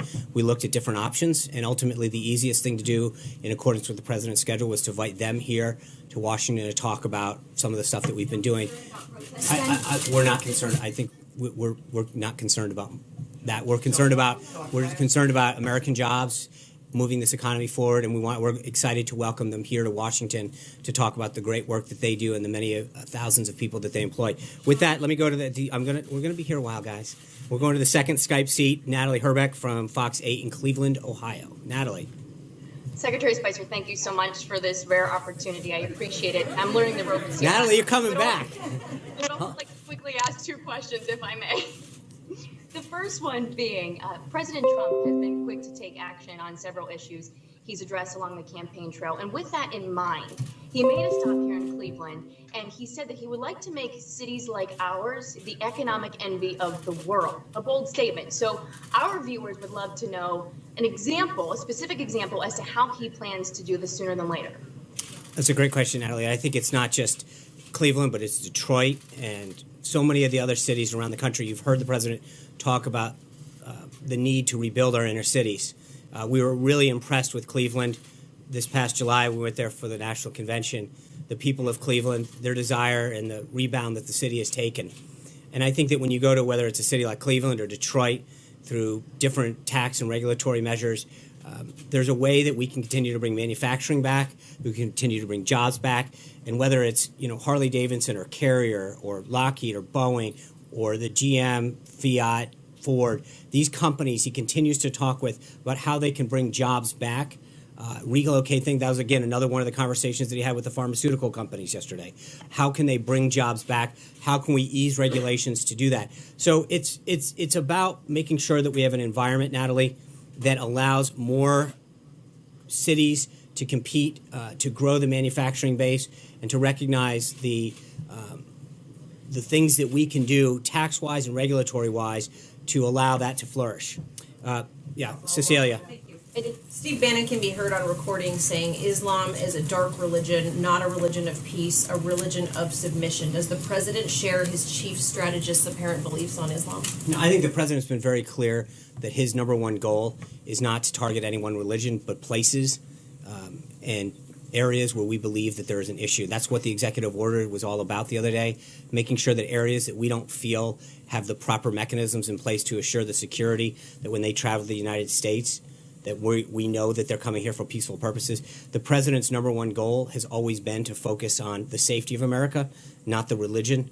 He understands that it's not a religious problem, it's a radicalization problem, that there's a big difference between Islam, the religion, and radical Islamic terrorists that come here to seek to do us harm. But nothing about his comment that the president wants to distance himself from or even elaborate on? I just think I made it clear that there's a difference between the president's view. Yeah. Thanks. There have been multiple reports of people landing Saturday in the U.S. with valid visas who were denied entry and placed on flights back out of the country. So that's in violation of at least 5 of these federal judges' orders that came down. Is the White House working to ensure that those people illegally deported can return to the U.S.? And are these court orders causing any second thinking about certain aspects of the order? Well, I think we issued earlier today some clarification, an update from the counsel's office that clarifies Section 3C and 3E that legal permanent residents, LPRs, we no longer need a waiver. Initially, as the program was lifting off, the idea was that they would go through, be granted a waiver, of which everyone was issued a waiver coming in. In the sake of efficiency, we have interpreted the guidance to all of these agencies, to both the acting Secretary of State, the acting Attorney General, and the Secretary of Homeland Security, that the guidance is all individuals responsible for the administration and implementation of this order, that does not apply. They no longer need a waiver. Because if they are a legal permanent resident, they won't need it anymore. Sean, on Glass-Steagall, the president during his campaign said that he supported a reestablishing of Glass-Steagall legislation, which would separate the investment banks from the commercial banks. There's legislation on both the House and the Senate side. It's in the Republican program. Mr. Mnuchin, when he was queried on the Hill by Senator Cantwell, who's the author of one of the bills, was a little bit more ambiguous on this issue. And I wish you could say something on where this president stands. I think part of the reason that it's ambiguous, we've got to get a Treasury Secretary confirmed. And I think that when we sit here and get asked questions about policy, and you go department after department, whether it's Treasury, Energy, EPA, that HHS, HUD, Education, the list goes on. And so you ask about issues and where the president's agenda is. Well, the reason that the president nominated these highly qualified people was to implement his agenda. And Senate Democrats continue to hold that up. And I think when you're asking us about how we're going to move forward on an agenda, whether it's Glass-Steagall or so many other issues, and at the same time, the Democrats are holding up the confirmation of these highly qualified people. Until that occurs, it makes it a heck of a lot harder. Major Garrett. But the president still supports Glass-Steagall. The president's position is consistent, yes. Sean, a broad topic I'd like you to take on, which is dissent within the administration, and it's specifically related to the president's lunch with Rex Tillerson today. More than 1,000 employees of the State Department, Foreign Service officers, and others have signed this dissent gate. Is it the president's position that Rex Tillerson, when he is confirmed, should go through the formal process, meet with those people, and have a dialogue as previous secretaries of state have? And is it the president's point of view that when there is dissent, it can be rooted in a philosophical disagreement that's not necessarily in defiance of his orders, and that there can be a dialogue, and that it can maybe inform him differently about policy? I think the president's always said a couple of days ago they should get out. No. I think there's a difference. I think that, just to be clear on this, every American has a right to speak their mind. That's one of the amazing beauties of this country. You have an ability to write what you want through our First Amendment. People have a right to speak out, and that's not hampered. The point that I was making then is that if you believe so deeply that the policy is offensive to you. You have to understand that the way our government works is we elect a president. That president gets to carry through their agenda that they set out with the American people during the campaign. And so they have a right to express it. And I think Secretary Tillerson, for those who've gotten to meet him, has a very open mind and a desire to meet with people and hear ideas, as does the president, as evidenced through what he's did through the transition and what he's done since he's become president. He has met with groups, businesses, associations, Republicans, Democrats, independents that have been supportive of him, that have not been supportive of him. And I think that he's going to continue to do that. So people have a right to speak their mind, but I think there's a difference between expressing dissent and concern and not implementing in a lawful order, as the acting attorney general did the other night. So, but again, I don't mean to keep coming back to this, but you're asking what we'll do when Rex Tillerson becomes. And part of the problem right now is I can't fully answer your question because Democrats are holding up and slow walking this nomination. So to presuppose what Rex Tillerson's going to do, again, it's ironic that we're being asked what these secretaries will do when they get into office, and the Democrats won't let them assume this when we all know that the votes are there for them. Talking about a particular process that has historically. I understand that, and I think, but again, I think for me to presuppose what Secretary-designate Tillerson's going to do prior to him actually getting sworn in, he probably will. I don't know, but it would be irresponsible of me to answer a question about what he's going to do before he actually becomes sworn in. Thanks, Sean. Senate Democrats have been described as bitter over the manner in which Judge Merrick Garland was treated when he was nominated for the Supreme Court. Do you feel, does the president feel that bitterness is well-founded? I don't know. I'm not a Senate Democrat.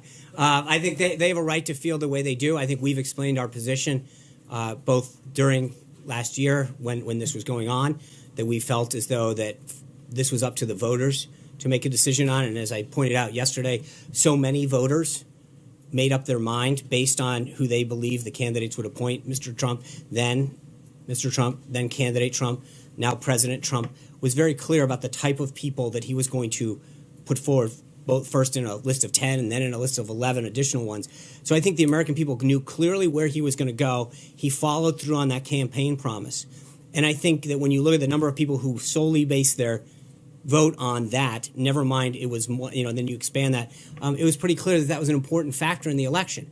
So I understand it, but I also think we had an election. It was a major issue in that election. And I think that even when you look across the spectrum, Republican, Democrat, liberal, conservative, Judge Gorsuch has an unbelievable record and is being praised for that record because of that. I want to ask about Friday, and there's been some reporting that there will be a meeting with President Trump and J.P. Morgan CEO and others. Can you tell us a little bit more about who else will be there and where things are at on financial reform? What message does the president have for bankers specifically on financial reform? I think I'll have more, yeah. Care and tax reform, but it seems like financial reform has sort of fallen by the wayside. Well, I wouldn't agree with that. I think that when you look at regulatory reform and tax reform and all of the steps that he's been taking to help the economy grow and to create jobs, that's right in that wheelhouse. I hope to have further updates on the schedule for you tomorrow, but I don't know. Tomorrow. Thank you, Sean. I have a question about foreign policy, but I wanted to follow up. You said that LPRs no longer need a waiver, but you didn't answer the question about what about the people who were put on planes, people who were LPRs but were put on planes back to where they came from. What happens to them? Well, again, I think then they go through the process. It depends if they're an LPR. If not, then they go through the application process. So if they are an LPR, a legal permanent resident, then they are waived. They can come right through. So they just come back again. That's right. Okay. But I don't know how many cases that applies to. I know that if they're not a legal permanent resident, then they have to go back, and that's part of this vetting process. There's a big difference. My question is about the fighting in Ukraine. Okay. And Russia and Russia-backed rebels are moving the lines forward. And I'm wondering if the president feels that Russia is testing him because this is coming so early in his administration before he's had a chance to fully assemble his team, and what he plans to do. The president's been kept aware of through his National Security Council and his National Security team as a whole what's been going on in the Ukraine, and we'll have further updates as we go on. Yeah. During the campaign last January, Donald Trump promised that on his first day in office he would get rid of gun-free zones in schools and on military bases. When can we expect action on that? And if so, can you share details of what we should expect? Yeah, I think you've seen that the president has been very active in terms of getting executive orders out and following up on the campaign pledges that he made to the American people last night being another example of that. We're going to continue to move through this process. And I think we'll have further updates on where we are with respect to the rest of the EO process. With that, I want to go to my third Skype seat, Lars Larson of The Lars Larson Show.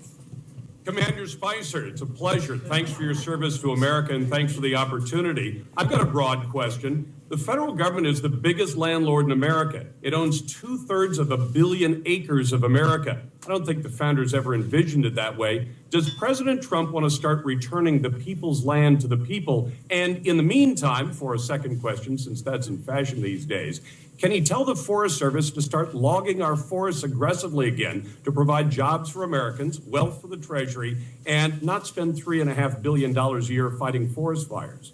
Thanks, Lars. I think the president's been very clear that as part of an overall comprehensive energy solution, that we've got to utilize the resources that we have that the federal government owns, whether that's the forests or natural resources or minerals that exist above and below the ground, that we have too infrequently looked at our own resources and counted too much on foreign sources of energy. So, we're going to continue as Congressman Zinke goes through the process to head up the Interior Department, and Governor Perry goes through his appointment, his confirmation process, to get those individuals through, but then working together and in areas where they have overlap and also in areas where they will act individually to realize, to look at those natural resources that we have, figure out how to best utilize them to benefit not just our energy, but also economic growth opportunities with that.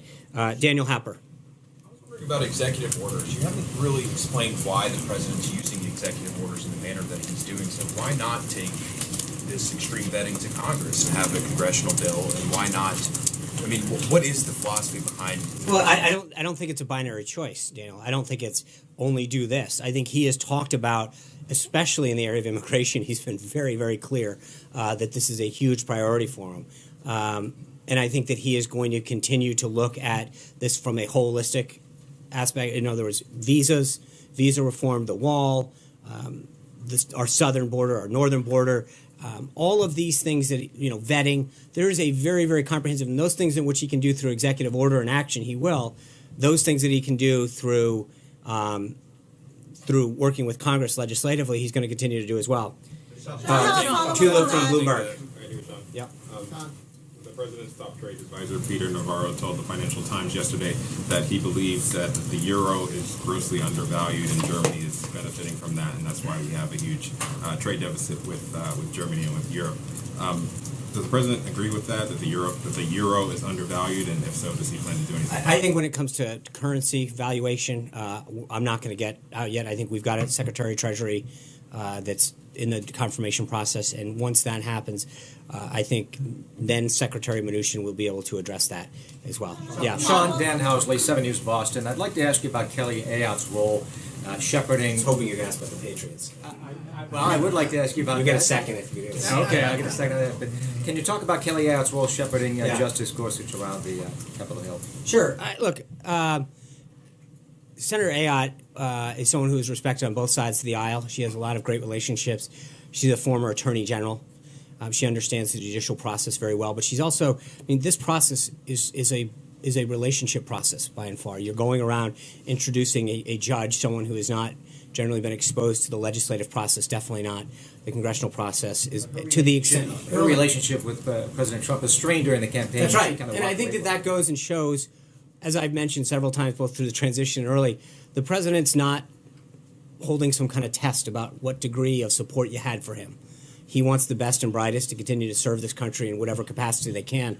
I think Senator Ayout very, very helpfully offered up her services. She's got a lot of relationships on both sides of the aisle. She's got a tremendous amount of experience in this field. And I think the president thought she was extremely qualified to do this, to help shepherd this unbelievably qualified justice through this process. And so she, as well as the team that we've gathered of individuals on staff here are going to help get Judge Gorsuch through the nomination process. And I would say, just as a side note, that if you look at the amazing job that has been done by the team during the transition and now to get these amazing individuals through the process, despite all of the hype that continues to go about this individual is going to face this problem or which is the one person, each of them have really sailed through this process. And, story after story says Democrats tried to take them out and couldn't land a glove. They're unbelievably qualified. They're unbelievably prepared. And I think that the same process that we followed with this is going to be followed with Judge Gorsuch, and I think we're going to have a very speedy Super Bowl follow-up as an unbiased Rhode Island native. Can you offer your Super Bowl pick? And President Trump has also shown quite an affinity for Tom Brady, Bob Kraft. I will. I think you know where I come down on that one. Thanks, Sean. Senators Murkowski and Collins both say they're going to go vote no on Betsy DeVos's nomination. That leaves 0 votes to spare, and Vice President Pence would have to cast a tie-breaking vote. Yep. So my questions are, how confident are you that you have all of the other Republican senators locked down, and what's the level of concern in the White House that her nomination is going to fail? 0. I am 100% confident she will be the next Secretary of Education. She is an unbelievably qualified educator, an advocate for students, teachers, parents. It would be, I think that the games that are being played with Betsy DeVos are sad. She is someone who's been a tireless advocate over the last couple decades to really support reforms that benefit children. And they are going to be the real winners with her as the Secretary of Education. Sarah Murray. In terms of the 2 Republican senators who are voting no on Betsy DeVos and the outcry we saw from Republicans on the Hill earlier this week, about how you guys dealt with the travel ban. First, is there more that the Trump administration and Trump himself should be doing to ensure that his party is on the same page with his priorities? And secondly, on the Yemen raid, can you give us more of an understanding of, was there a discussion about the risks involved in this? Was it a straightforward decision? And do you guys still view it to be a success in spite of the death of Navy SEAL? So first, I would just note, Sarah, that I've heard story after story in the last 40 days about how going back to the last question about these nominees and not getting through. Rex Tillerson was going to go down and so is going to. And every one of them, after they got to meet with senators of both sides of the party, have shown why the president chose them, because they were unbelievably qualified, unbelievably ready to lead and enact an agenda of change in the area of responsibility that they're taking over. And I think the same is going to be true for everyone else who's remaining. 2 members of your own party disagree. So, the vote hasn't taken place. I think we've had some concerns in the past, and I think when these nominees have met with them and shared with them their thoughts throughout the process, and again, you can go back story after story, and again, each one of these folks who I've heard isn't going to make it is going to go over the finish line each time. And I think that, we hear it over and over again, and yet we succeed every time, and yet another roadblock is put up. Well, this person won't succeed. And yet you look at each one of these people going through the process, and it's worked beautifully every time. And I think we're going to continue that path. With respect to Yemen, I think it's hard to ever say something was successful when you lose a life. But you got to understand that Chief Owens, he went back, deployed 12 times because he loved this country and he believed in the mission. And knowing that we killed an estimated 14 AQAP members and that we gathered an unbelievable amount of intelligence that will prevent the potential deaths or attacks on American soil is something that I think most service members understand, that that's why they join the service. And so you never want to call something a success 100% when someone's hurt or killed, and that was the case here. But I think that when you recognize that an individual like this loved this country so much and deployed over and over again because he knew that the mission that he was conducting was so important to our protection, our freedom, our safety. And I know that when the president spoke to Karen, his wife, and talked about the 3 children that he left behind, she continued to impress upon the president, rather, that while it was an unbelievably sad and emotional time for her and her family, that he loved doing this. And so you know, again, I don't think you ever call anything 100% success. But what he did for this nation and what we got out of that mission, I truly believe, and I know the president believes, is going to save American lives. With that, let me go to the last question on the Skype, and then we'll continue. Jeff Job of South Central Kentucky, of the Jeff Job Publishing in South Central Kentucky. Jeff. Thank you for allowing me to be part of today's White House press briefing. Clearly, anyone paying attention will see that President Trump is aggressively acting on his campaign promises. This in itself gives hopes to my state, and particularly the region in which I grew up, Appalachia. We've seen countless politicians make promises at both state and national levels, and not only forget us, but to turn on it. So my question is, how soon or when will the rules restricting coal mining, coal burning, and coal exports be reversed? Thank you. Thanks, Jeff. I've talked about this a couple times so far, but I believe, the president has very clearly stated that clean coal in particular is an issue that's so important to our energy independence as well as our job creation in this country. And so whether you're talking about Kentucky or West Virginia or Pennsylvania or so many other places in this country that rely on coal, bringing the production of clean coal back is good for our energy independence. It's good for our economy. It's good for job creation. And it's something that he continues to talk about. And I think once we have Secretary of Energy confirmed, that we can continue to take steps to move forward with. Finn Gomez. Thank you. Where's Finn? Two questions for you. After the primetime announcement last night, seems like the numbers are pretty good. Do you have a sense that this president will be more aggressive than his predecessors on seeking primetime airplay for his announcements? And two, top Democrats are asking the Defense Department to investigate Michael Flynn for a possible violation of the Constitution. Do you have sounds like you saw that story. Do you have a response to that? Yeah, I think on the airtime issue, that's something that we're not particularly suffering from when it comes to attention. And I think the president does a phenomenal job of getting attention and getting his message out. His use of social media in particular is something that when you look at the number of people, I think we did something like 11 million people watching the address on Facebook Live last night. Obviously, if we have important issues to discuss with the nation or announcements to make or nominations, then we'll request time. I don't think that that's something that we've spent a ton of time figuring out. I think we're doing pretty well on that front.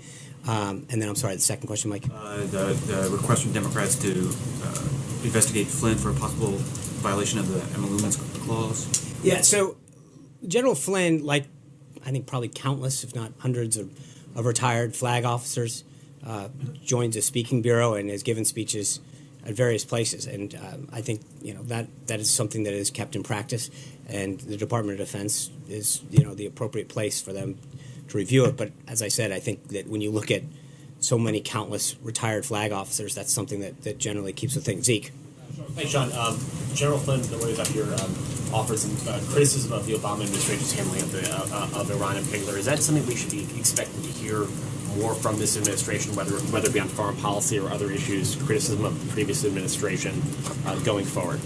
I think in areas where there's going to be a sharp difference, in particular national security, in contrasting the policies that this president is seeking to make the country safer, stronger, more prosperous. He's going to draw those distinctions and contrasts out. But it's in this particular area, I think the president, when it came to the Iran nuclear deal, was very, very adamant in his opposition to the deal and to its implications. And so he's going to continue to make sure that the American people know that some of these deals and things that were left by the previous administration, that he wants to make very clear what his position is and his opposition to them. And the action and the notice that he put Iran on today is something that that is important, because I think the American people voted on change. Again, this is another issue that he was very clear about. So with that, thank you guys. I'll see you tomorrow. Take care. Have a good day. One more, sir.